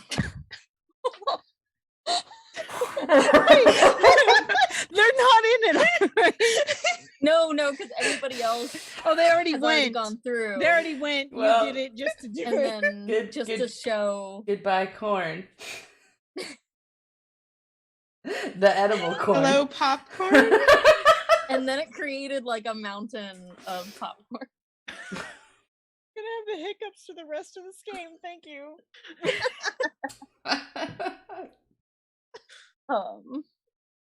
And it was one of those things where it was just so brilliant that the family couldn't help but admire it. And all the toddlers were happy because popcorn! It's raining popcorn! Just don't choke on it, kiddies. And then also, I'm faster at transforming than almost everyone because I spend a lot of time not during the full moon transforming.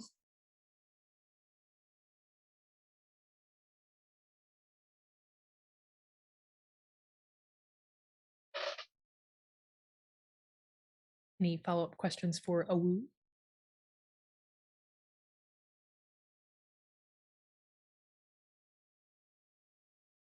I already asked my follow-up question. I just want to make sure the people were not in the maze.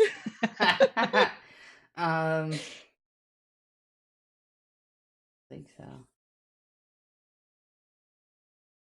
And also, I don't care that I'm the fastest to transform. I just want to get away from everybody because I'm 16.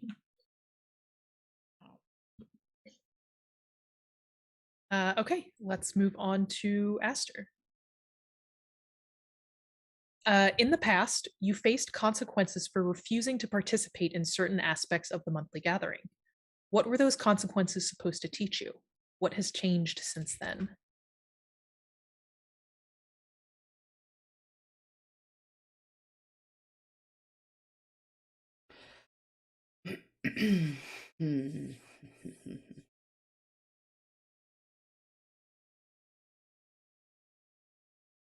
I think one of the monthly gathering activities is a family dinner, and I do not attend the dinner. Instead, I think I go and hang. So the unwinding with the parties and that's with outsiders, not with like most family members. So I think that I don't go to every monthly family dinner, and instead we'll go to those parties. And a consequence.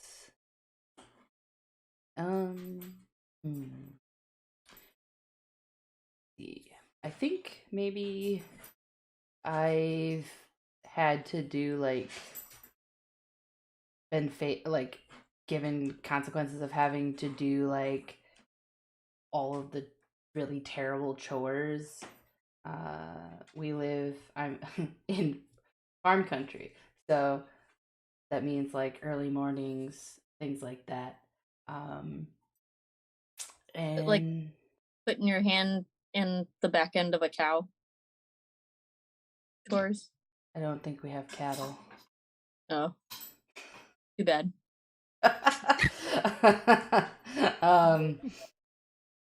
What, Wait, then whose cattle were they? Oh, me. Go ahead. I don't know where you got cattle from. There's a cornfield surrounding us. Maybe we have some cattle. Nina, my brother has cattle and does not have corn. So Anyways, the consequences were supposed to teach me the not to break the family rules and expectations. Nothing has changed. Well, yeah, nothing has changed since then, except I've gotten better at skipping the dinners. I don't know, maybe that looks like I've found a way to get around it.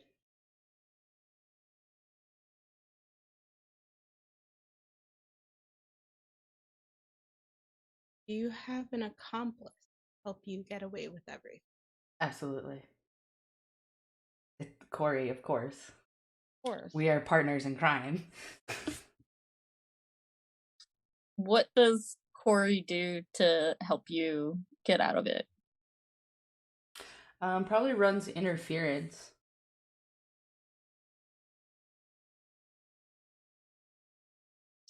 What's the best interference that Corey ran?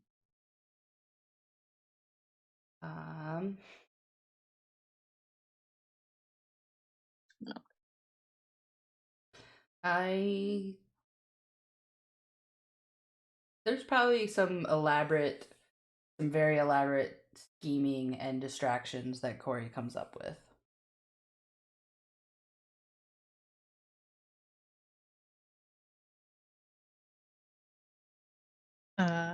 Okay. Well, speaking of Corey, let's move on to Corey. Your prompt. There is a queer relative you always looked up to who was voluntarily estranged from the family. What was your last interaction with them before they left? How does your family talk about them now?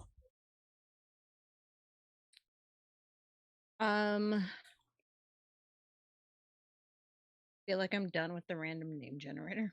And I think that might actually speak to the family because they don't disown anyone and this person like just left and hasn't come back. They don't talk about them. Except maybe the supportive side. Because they don't want anyone else to leave like that. I think my last interaction with them was probably like a tear-filled goodbye and don't leave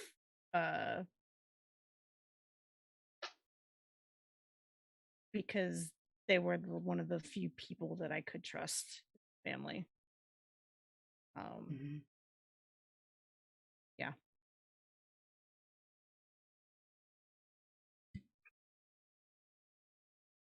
How old was this family member when they left? That's what I was going to ask, so good on you.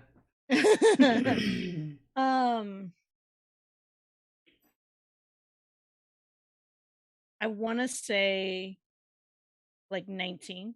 I want to say old enough to have dealt with a bunch of garbage from the family, but wanting to but young enough that like they have a full life outside of the family. How old were you when they left? That's a good one. 16. Who is this person anyway? I've never met them. I don't think they actually exist. There is no escaping this family. Yeah, because what? 9 years older. Yeah, you would have been No toddler. recollection.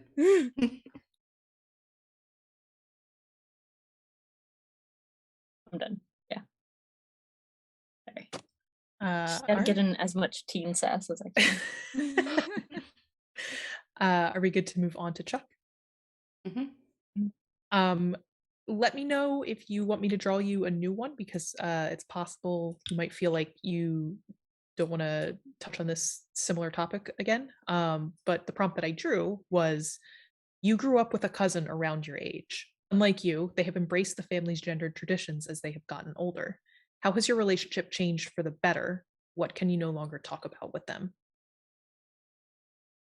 I mean, yeah, I did kind of talk about this with Teddy. I no longer talk to Teddy about anything I'm interested in. That's how that's mainly changed. Yeah, I could draw a new one. Give me ones we've already pulled. Oh my goodness. Okay.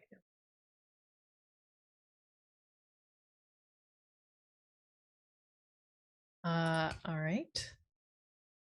Though you still attend these gatherings regularly, you have chosen to live in a different geographical location than the rest of your family.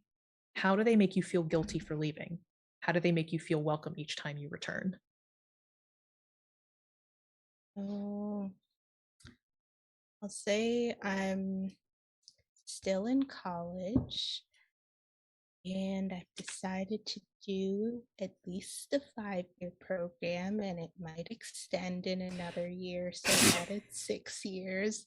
And who knows? And the family doesn't necessarily need to know that I did graduate early, but that's okay.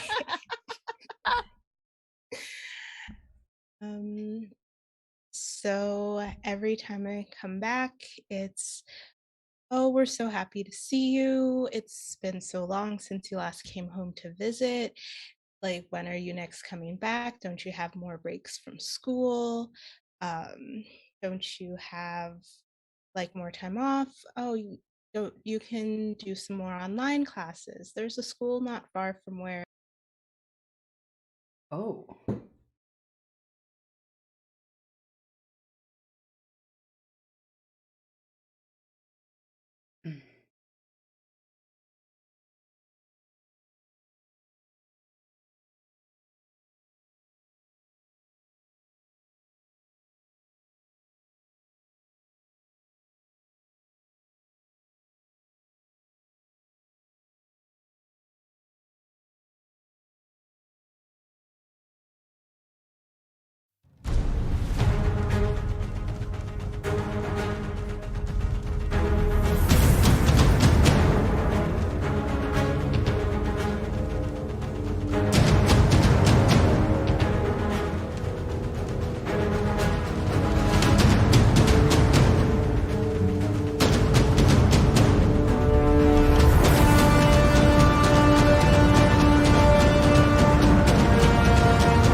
I was like, oh no, we shuffled.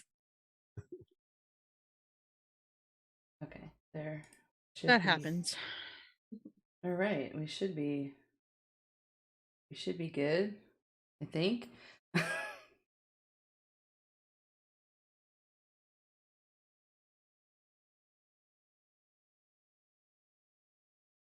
Yeah. Okay. Okay, technical difficulties, but we're back. So I was answering a question. I'm not sure when the technical difficulties happened. Do you know when we Probably partway through Jesse's question. Mhm. Yeah. Okay. That's Okay. helpful. The last thing I heard was, even though I graduated early. That was the last thing I heard. Yeah. So Great point to cut out. Mm-hmm. yeah. So family doesn't know graduated early. As far as they know, in a 5-year program, might end up being a 6-year program. These things happen. Uh, so a lot of guilt of just like we're like with the older family members, we're not Mary? getting any younger. We won't be here forever.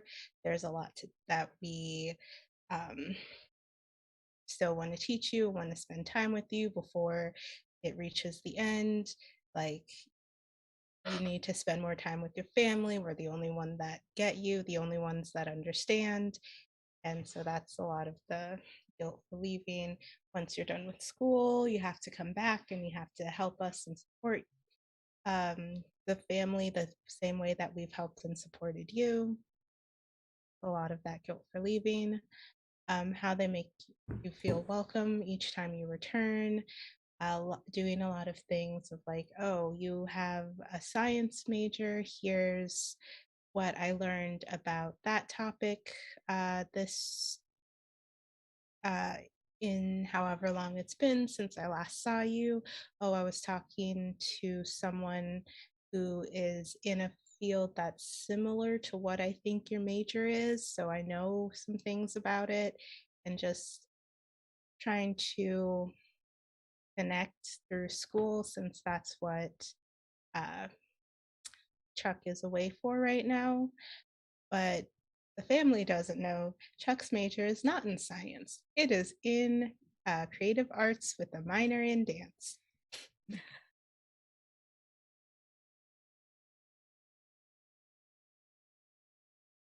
Are there any follow-up questions, or do we want to press on? Really quickly, does the family have a wish for you to do something like science? Like what's behind feeling like you need to tell the family a major other than what you actually took?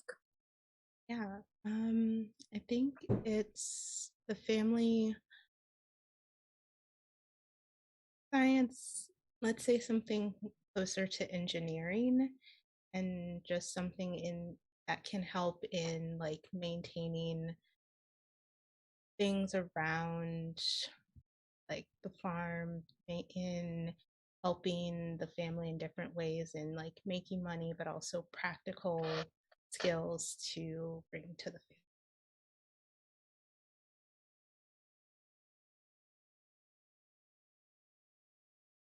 Okay, well, let's move on to interlude 3.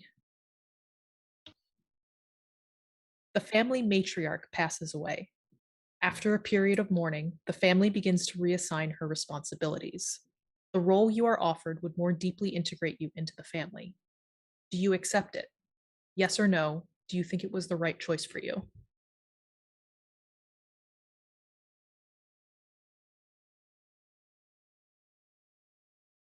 No, Bruce. Why? Um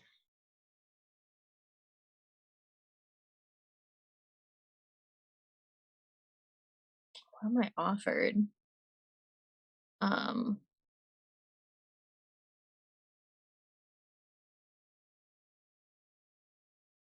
I think that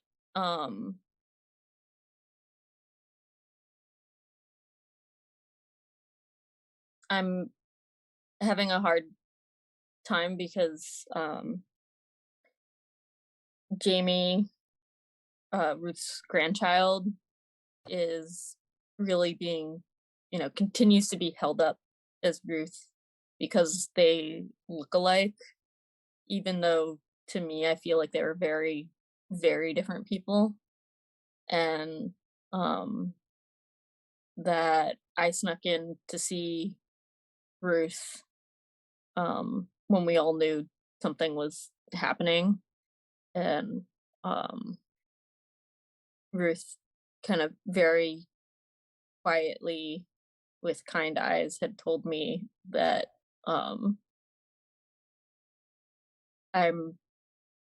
like her favorite grand niece, I guess.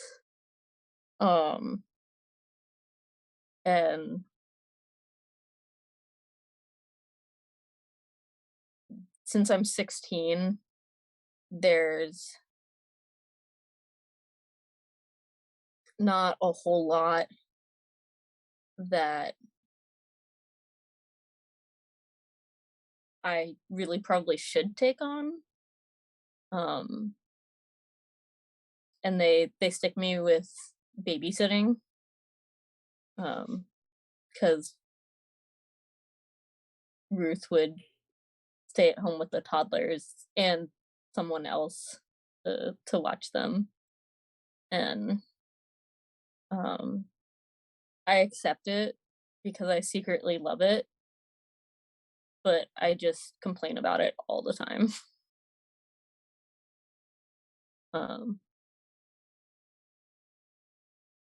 Yeah, I think that's it. Cool. Aster?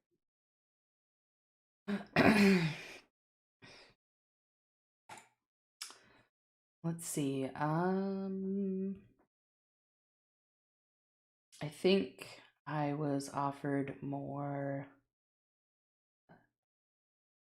duties around the farming and helping with that. I do accept because I was close to Ruth. I think they may have been. We'll go with we're gonna say that Ruth was also my grandparent. But I am not Jamie's sibling. And we're gonna say that Aster is still in mourning, and so it's not necessarily clear if I can fully process whether or not it was the right choice, because they said yes because that's what they felt Ruth would want them to do. But they were also like still actively mourning and still are actively mourning. So ask Aster again in a year.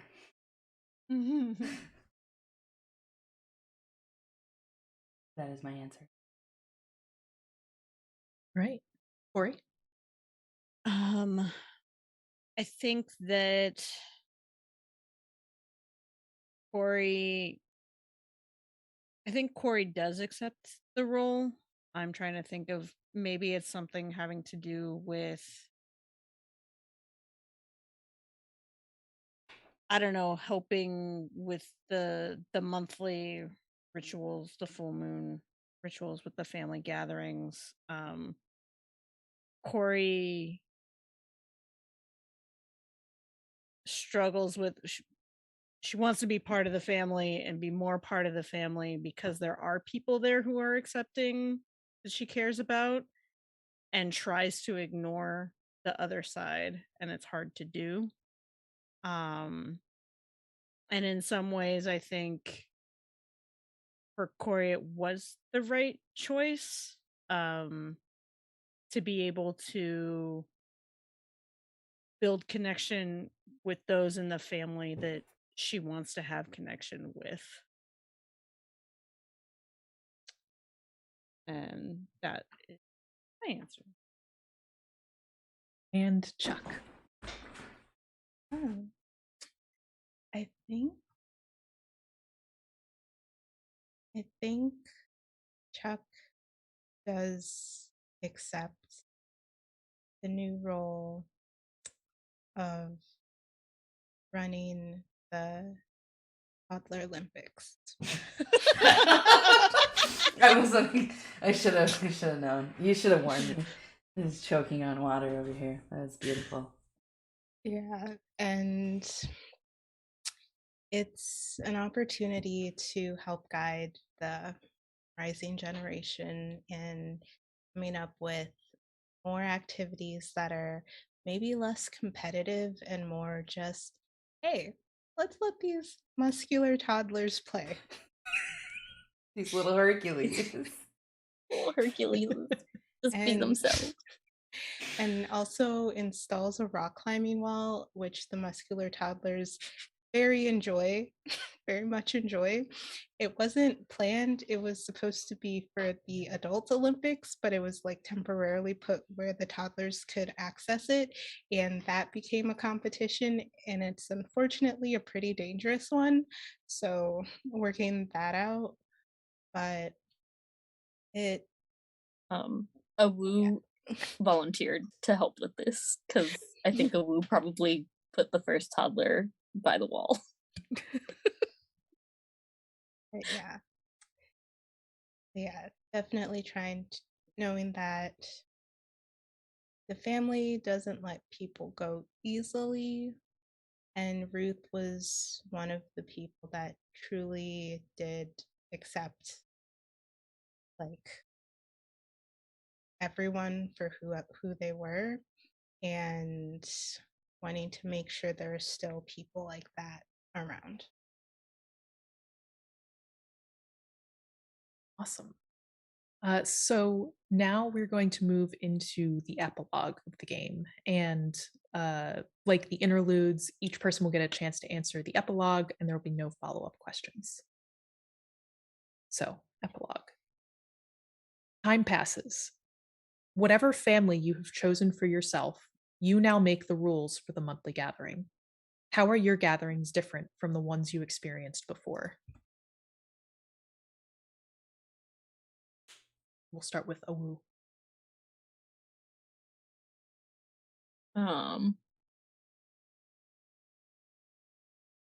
Everything is different.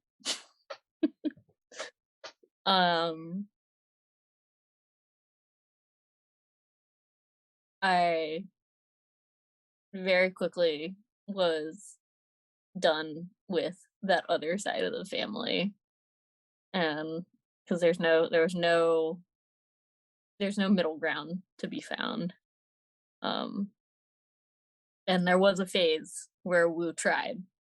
Wu really did try to woo the other side.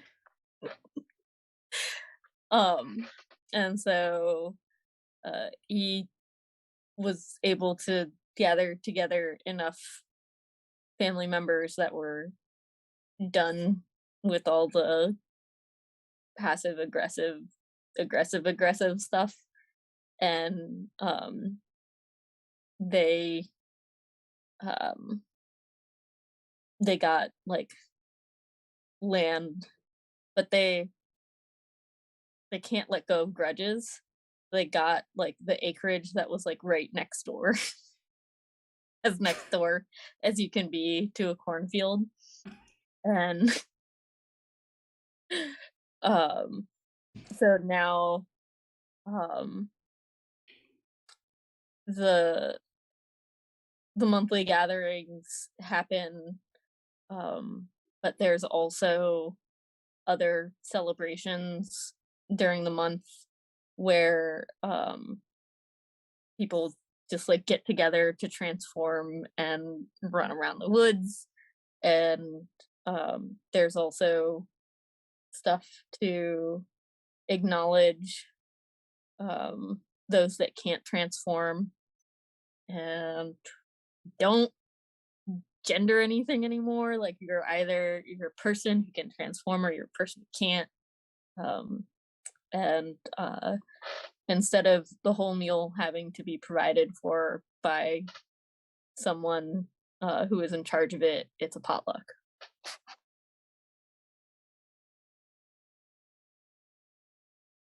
Esther?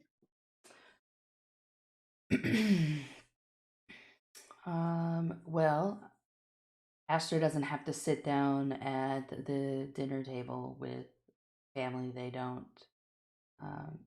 that doesn't accept them anymore. Instead, Aster and Corey have a monthly bonfire where Corey plays music and they just everyone just exists in a space without any expectations.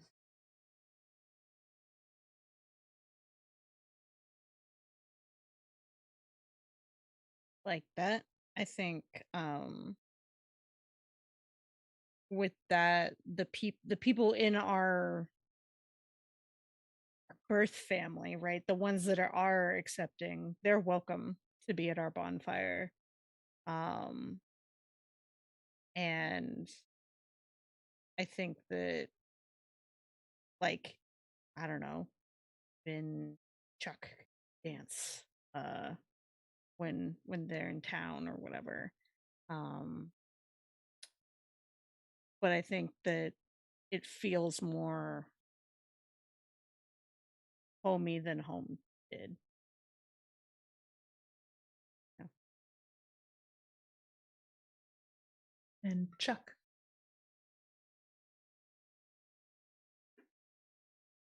At the now monthly bonfires, there's a lot more creative space and a lot more opportunities to explore the creativity and also explore the creepiness, the inherent creepiness of having a bonfire in the middle of the woods. That's not the woods because it's a cornfield and it's just like in the middle of a cornfield. And depending on whether or not there's a drought, one spark could lead to a huge mishap. And just like, Or the best bonfire ever. Welcome Sorry. to North Dakota. A woo is allowed at our bonfires, but like nowhere near the fire. Yeah. Or the corn maze. But yeah, just like more opportunity to talk about the why did we pick cornfields? Is it just because it was convenient, or is there a deeper meaning to that? But also, enjoying the stars.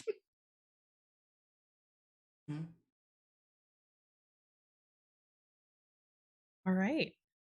And that is Women Are Werewolves. Can I add one final detail? Is that Sure. okay? Yeah. And also the monthly gatherings and neighboring accepting non-gendered werewolf complex is led by myself and my non-binary partner, Lester's kid.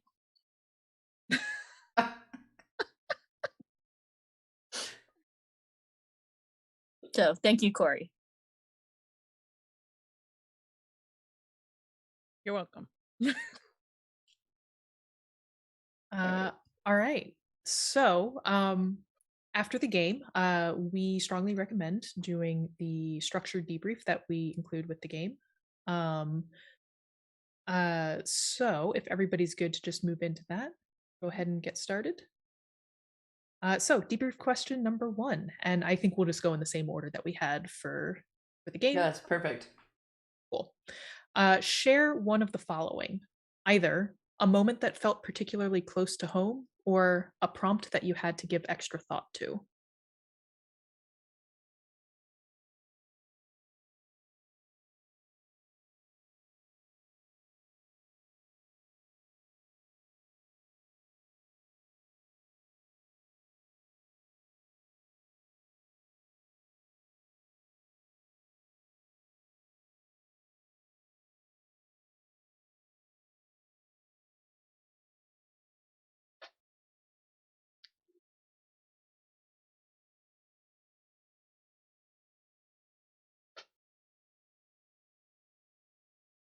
It is too much pressure to go first. I would say anybody who has an answer may speak. I can go. I have an answer. Okay. So I am going to answer a moment that felt particularly close to home. I recently lost my dog that I've had since I was 19. And I am in my 30s now. So I actually used percent to answer the question about the smell,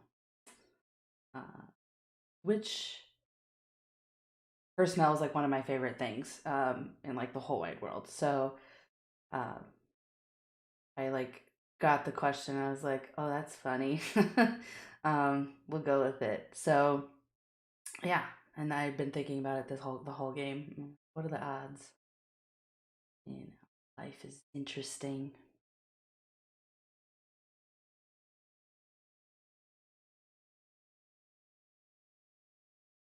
And that is my answer. Anybody else ready to share? Have one. Mine kind of is both. And it was the question around parenthood, because that is something I have thought about a lot. And it kind of threw me in that it's just like a lot of the things I've thought about it are around like, what is a mother? What is a father? What are all of the gender roles involved in parenthood? And what does that mean to me? So it both hit close to home, but also I had to give extra thought in terms of who the character that was being created was and what their answer would be questions. And also in making them like 22, and where would they be in these questions at that time versus where I am now.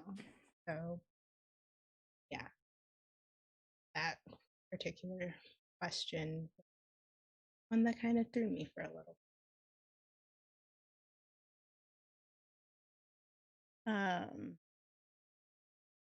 I was trying to remember. I had a feeling about something with one of the family questions came up, and I couldn't remember exactly and put something on it, but I was scrolling through the prompts, and the interlude about the family members fighting about your character hit pretty close to home, thinking about Nina having to fight with some family members about me, and I think that's why that particular one I didn't go too much into detail on. I didn't necessarily want to go there, which was interesting.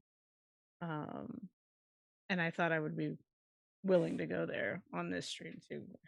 I'm pretty open on stream and podcast and things like that. So yeah.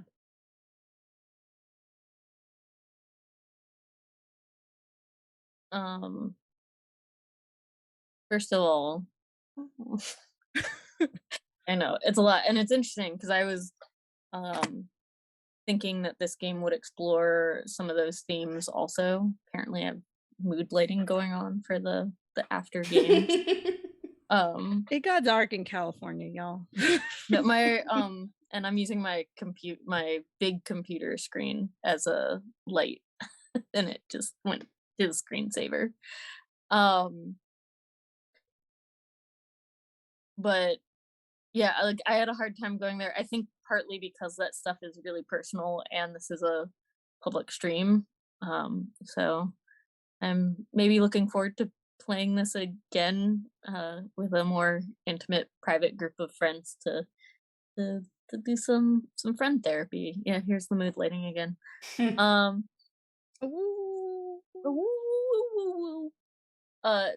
So the moment that felt close to home for me was actually there were a couple things scattered there, but overall I think there was a lot of emotional truth to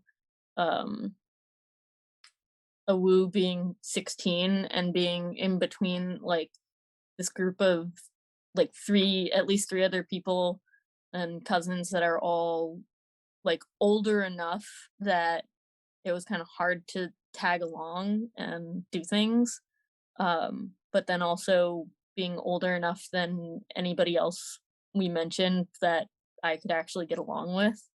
That I didn't really fit in with them either. I'm kind of like in between my siblings, older siblings generation, and the kids of my older siblings in this like weird middle ground. Um, which has both a lot of freedom and sometimes a lot of loneliness.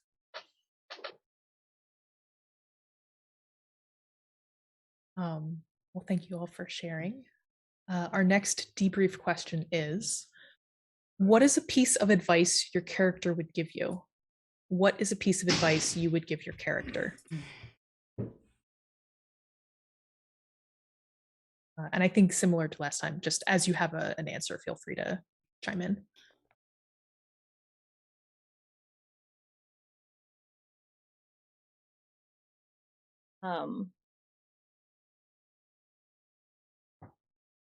I think that my character might eventually, well, I don't know. I think I would tell my character that you need to find a way to let go of the grudges. But I think my character loves it. And it fuels a fire as big as a cornfield.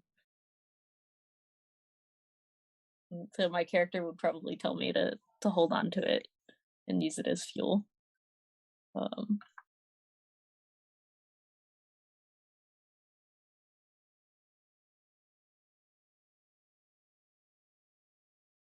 about the rest of you?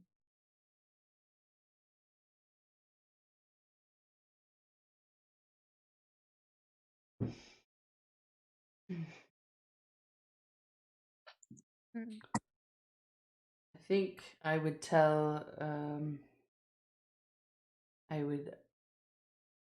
Aster that it's okay to not accept roles or jobs out of obligation.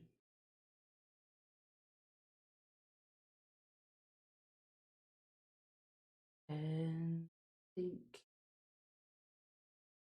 Aster would tell me that it's okay to compete at things.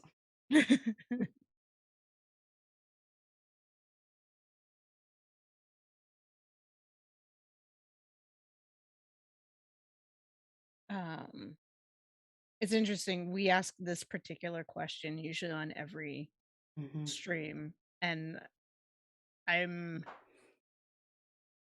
because this is so close to me, I think it's harder for me to find the advice. What is the advice you would give yourself? Exactly. I think that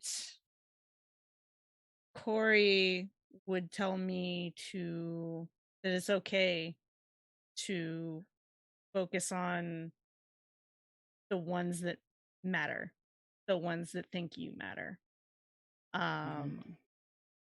And I think that I would tell Corey that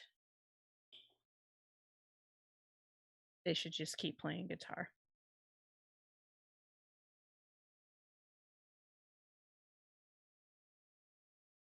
I think Chuck would tell me that it's okay to just live as you are. And the piece of advice I would give Chuck is it's okay to learn how to trust you. Also, kids are very resilient. And muscular. Muscular.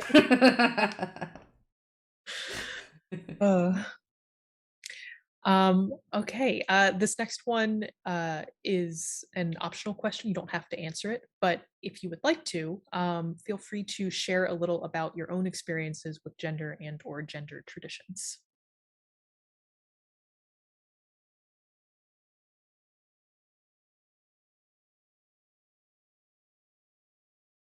are we ready to hear me go on and on for like 3 days? No. We have a time. We have a time limit. All right. I'll try and narrow it down. Nina's ready to write a dissertation.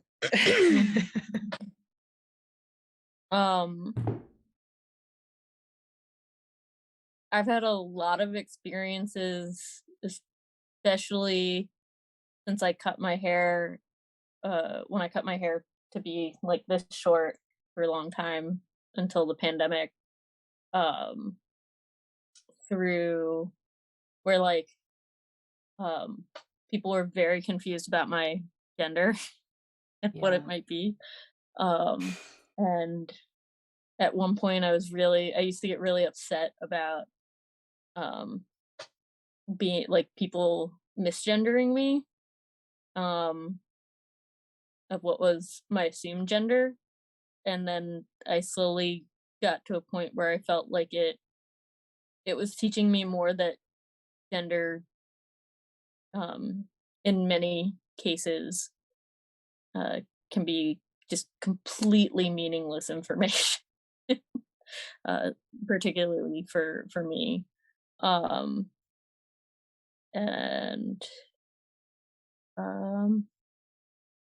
yeah, and it also has done, I've been like the first person in my family to participate in certain things that used to be forbidden of people who were not assigned male at birth. So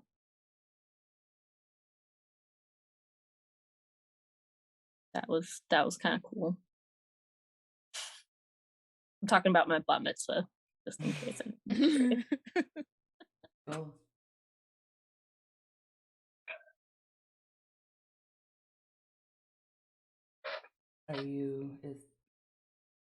Was that the end?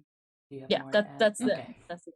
All right. Yeah, no, Just you checking. can cut me off. I'm not the kind of person. I am a trained therapist, so my interruptions are perfectly timed and intentional.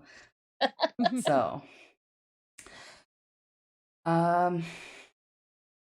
what a question.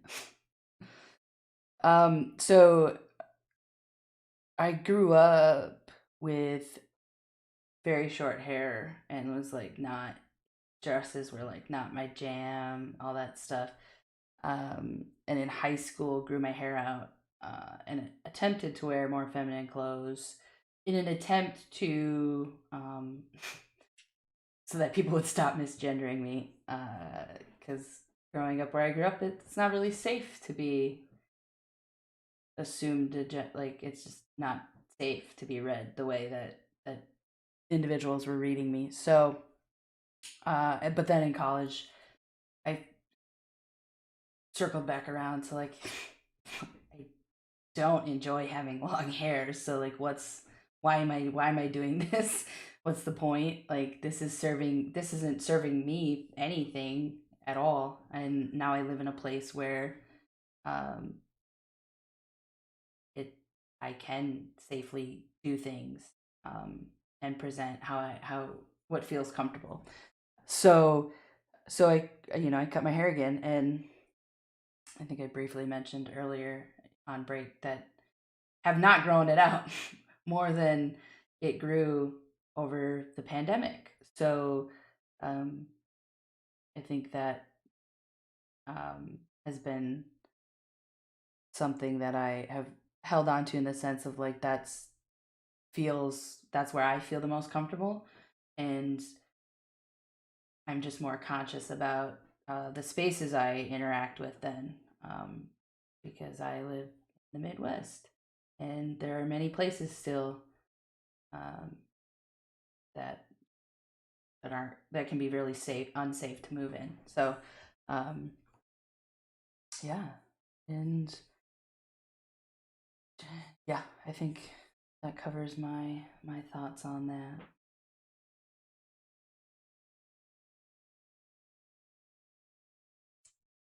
Yeah, we don't have all night. I mean, I think the game in itself is a dissertation, so Yeah. Certainly And- felt like that making it. I'll say that much.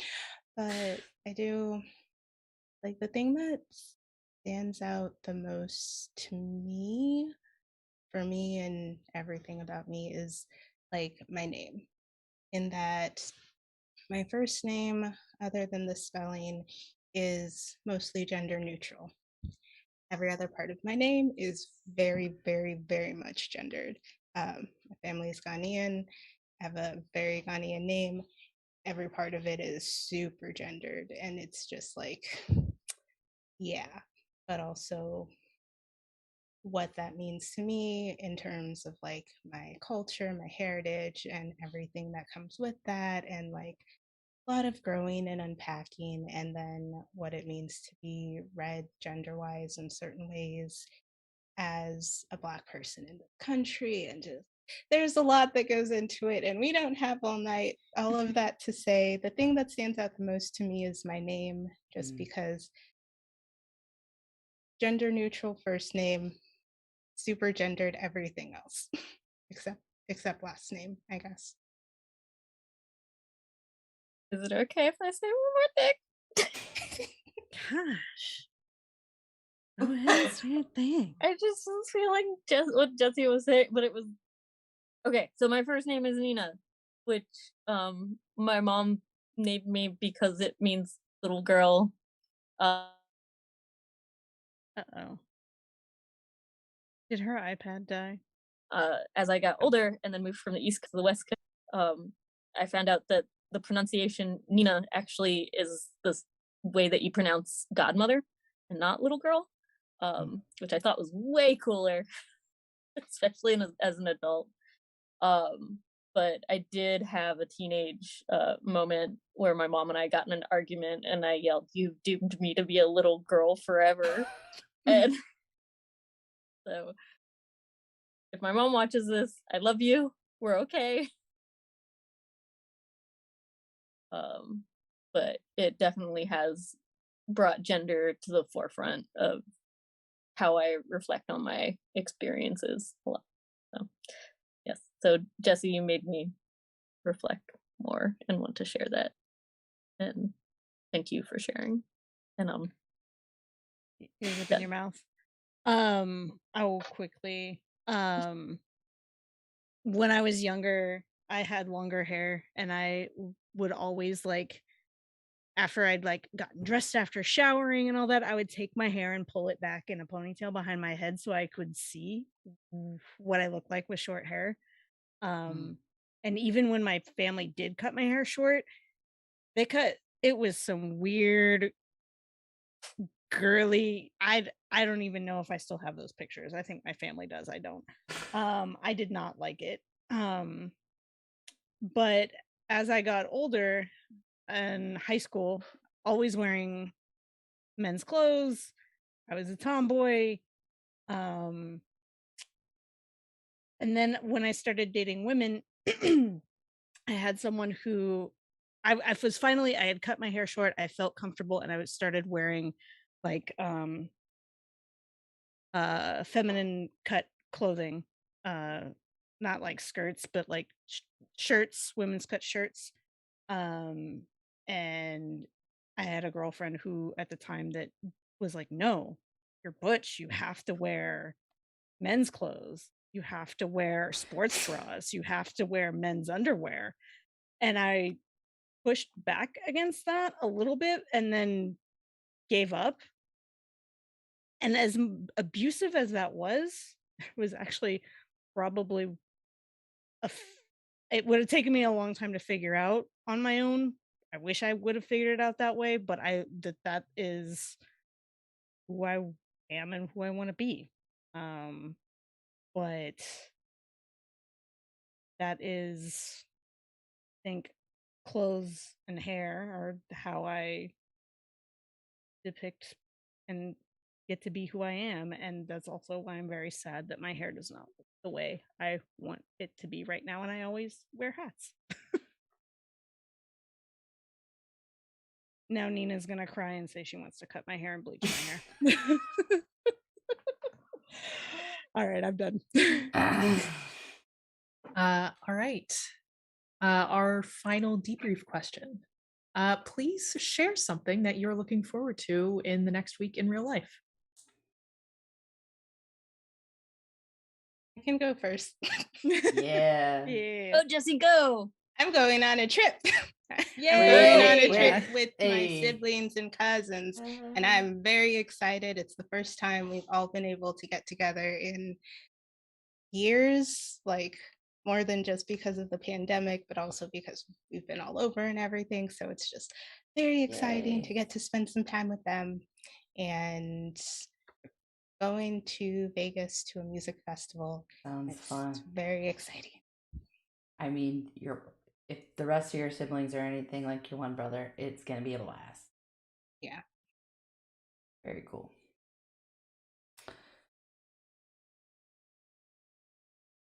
We'll go next. I have built a quaint little neighborhood over here in North Minneapolis, and my neighbors and I, the one is finally back from Mexico, so tomorrow we are the group of us. We are watching Dune and Black Widow, and I'm very excited because I have missed the one, and they're the community we've built here, and I enjoy spending time with them. So I've been waiting all week for Shibby to return, so I'm very excited. I am excited once I get off this stream to go back to another stream and stream for 3 And more raise hours raise some more and then money. and Yeah. then stream for 12 hours tomorrow and Yes. play games and hang out with my friend. Like Extra Life is my like time to hang out with my friends for 24 hours and have fun and also get to use that for the power of good and raising money. I'm always amazed at how much money we're able to pull together for these children's hospitals every year. I'm so proud of my team. And why am I getting choked up about that? I don't know. So yeah, I'm excited about that. More games, all the fun times. I'm excited. Third person, but like, Oh, sorry. I was trying to see how much we've raised and it started. I thought I had muted my computer. I'm full of surprises.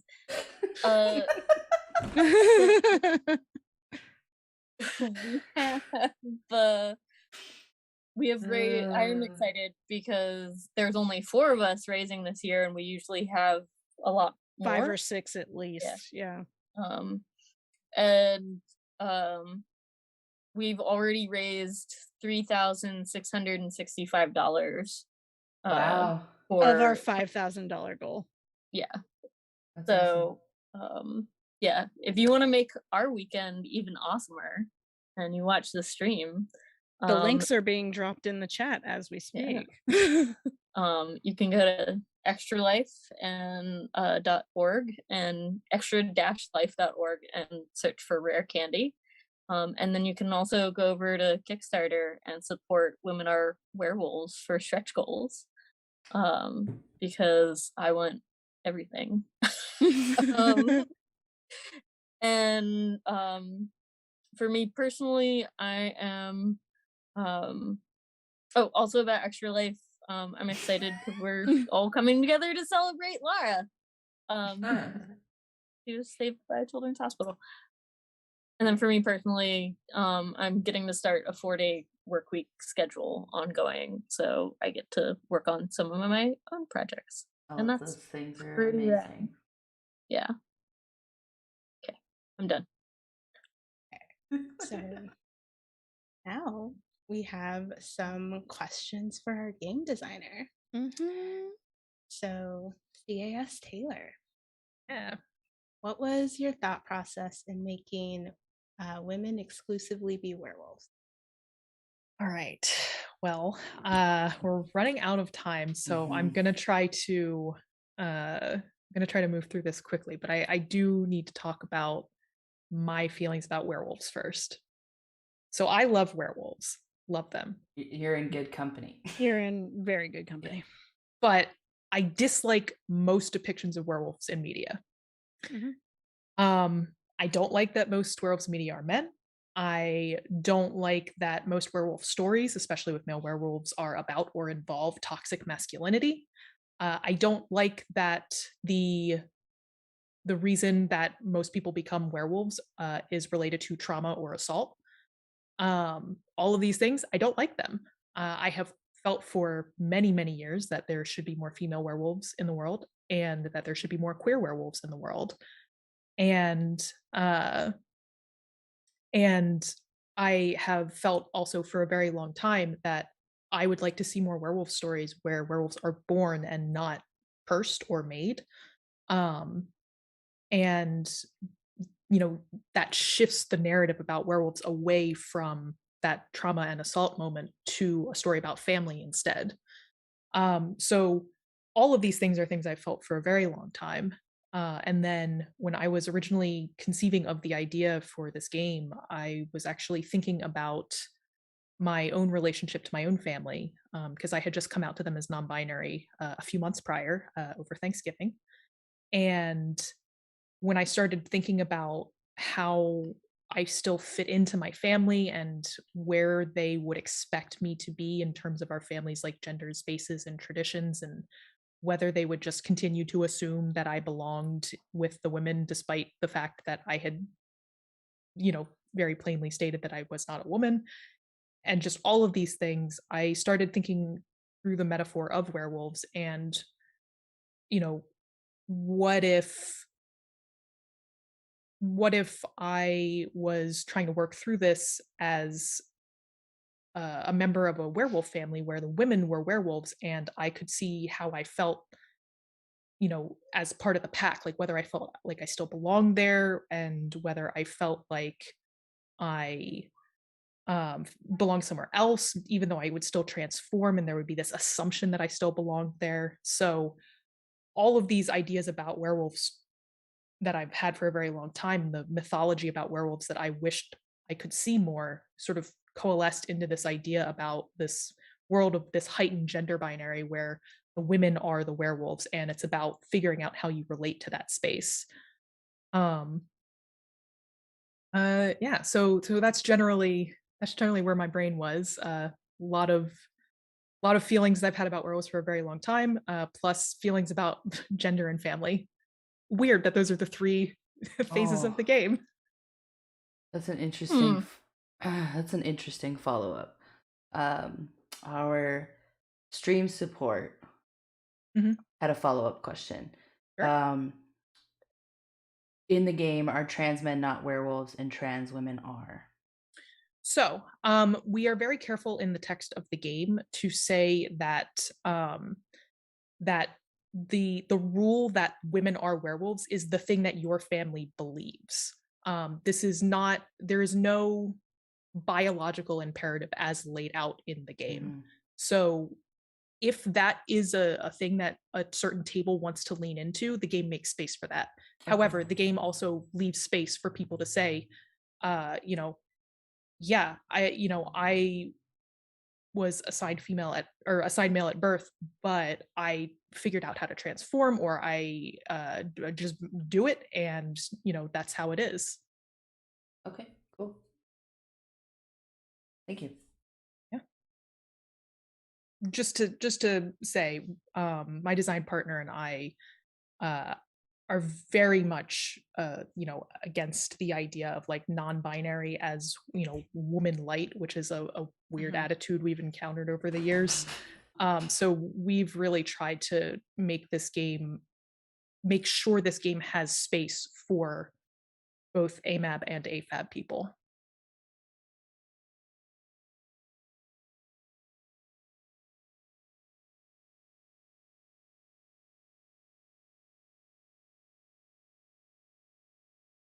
I am done. Oh, sorry. I think Jessie was unmuting. Yeah. So, next question. How about what has been most rewarding in making and playing the game? Most rewarding is hard because there have been a lot of rewarding things. Um, I'll touch on a few, and I'll touch on them briefly because I know we're running out of time here. But number one, I've loved seeing all of the different werewolf lore that people come up with. It's just amazing. You know, as somebody who wishes there were more stories about werewolves that like operate like the way I want them to, I made a game where people tell stories where werewolves operate the way I want them to, and seeing all the creativity that is in that space has been just the best. Um, it has also been incredibly rewarding to see people who were affected by this game and who have told me that it helped them make a decision or learn something about themselves that they didn't know before, and that it helped them in some way. Because that's what I want this game to do. I want it to help people. I want it to give them a way to process things that maybe they didn't realize that they weren't processing or didn't think they were able to process. Um, and related to that, on a personal note, making this game allowed me to move closer to home. I used to live 2 hours away, and now I live 30 minutes away. And it's because I made this game and realized that I was willing to put the effort into helping my family learn how to include me in ways that I wanted. And that's pretty great. That is pretty great. How do the mechanics, making it a card game, for example, help achieve the goals you set for the game?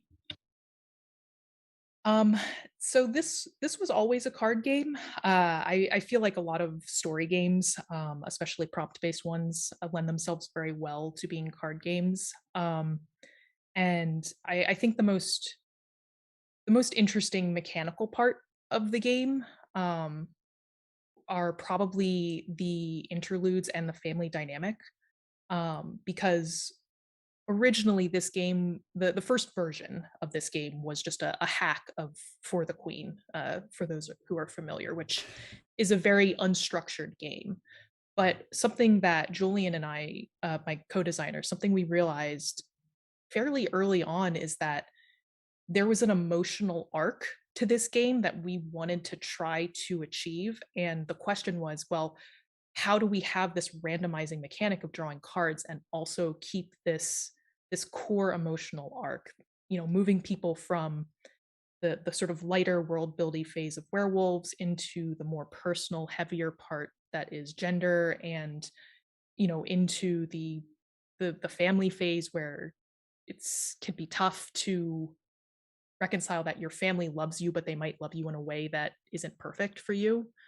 Um, and how do we land at that moment at the end of choosing whether you stay with your family and stick it out or decide to go make a family somewhere else? And we really found that the interludes, giving these structured moments where we guided the narrative in that way, really helped us solidify the emotional arc of the game.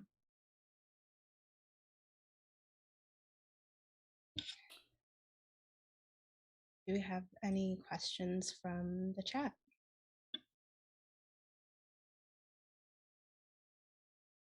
We are running short on time. We are, yeah.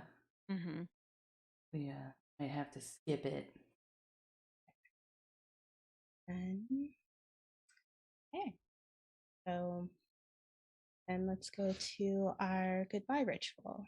So how we usually do this is we first say goodbye to the characters and then to the player and then to our audience. So we start by saying who the character is, we say goodbye to let them go, and then we say who played that character, and then we say goodbye to let them go. Thank our game designer for joining us and say goodbye as well. We can either go in the order we've been going through the questions, or I think that works great. Okay. You know I how the wanna new say goodbye goodbye. ritual goes, right, Nina? Yeah, I don't want to say goodbye. There's always room for a sequel. Maybe not in this game, but So, Woo has sorry, I say something about the character. Just no. say, Okay, yeah, just I was I've gonna about- say, been okay. I've Sorry. yeah. Yeah, I've been a woo. Via and woo. Good night. Good night, I woo. wanna Good night, woo. I have been a woo woo woo woo woo. There you go. Yep. Okay. And then Come on. Good night, night, oh, oh, good woo, night. woo, Woo, woo, woo. Come on. We're good. We got it. We'll work on it. We'll take lessons. All right. And then you. and you. Oh, Who are and you? then my name is Nina, and Good night, Nina. Good night. Good night, Good night, Nina. Nina. I've been Aster, Good night. Bye, Aster. Good night, Aster. Aster. and I'm Kayla. Good night, Kayla. Kayla. And I've been Corey. Good night, Good night, Corey. Corey.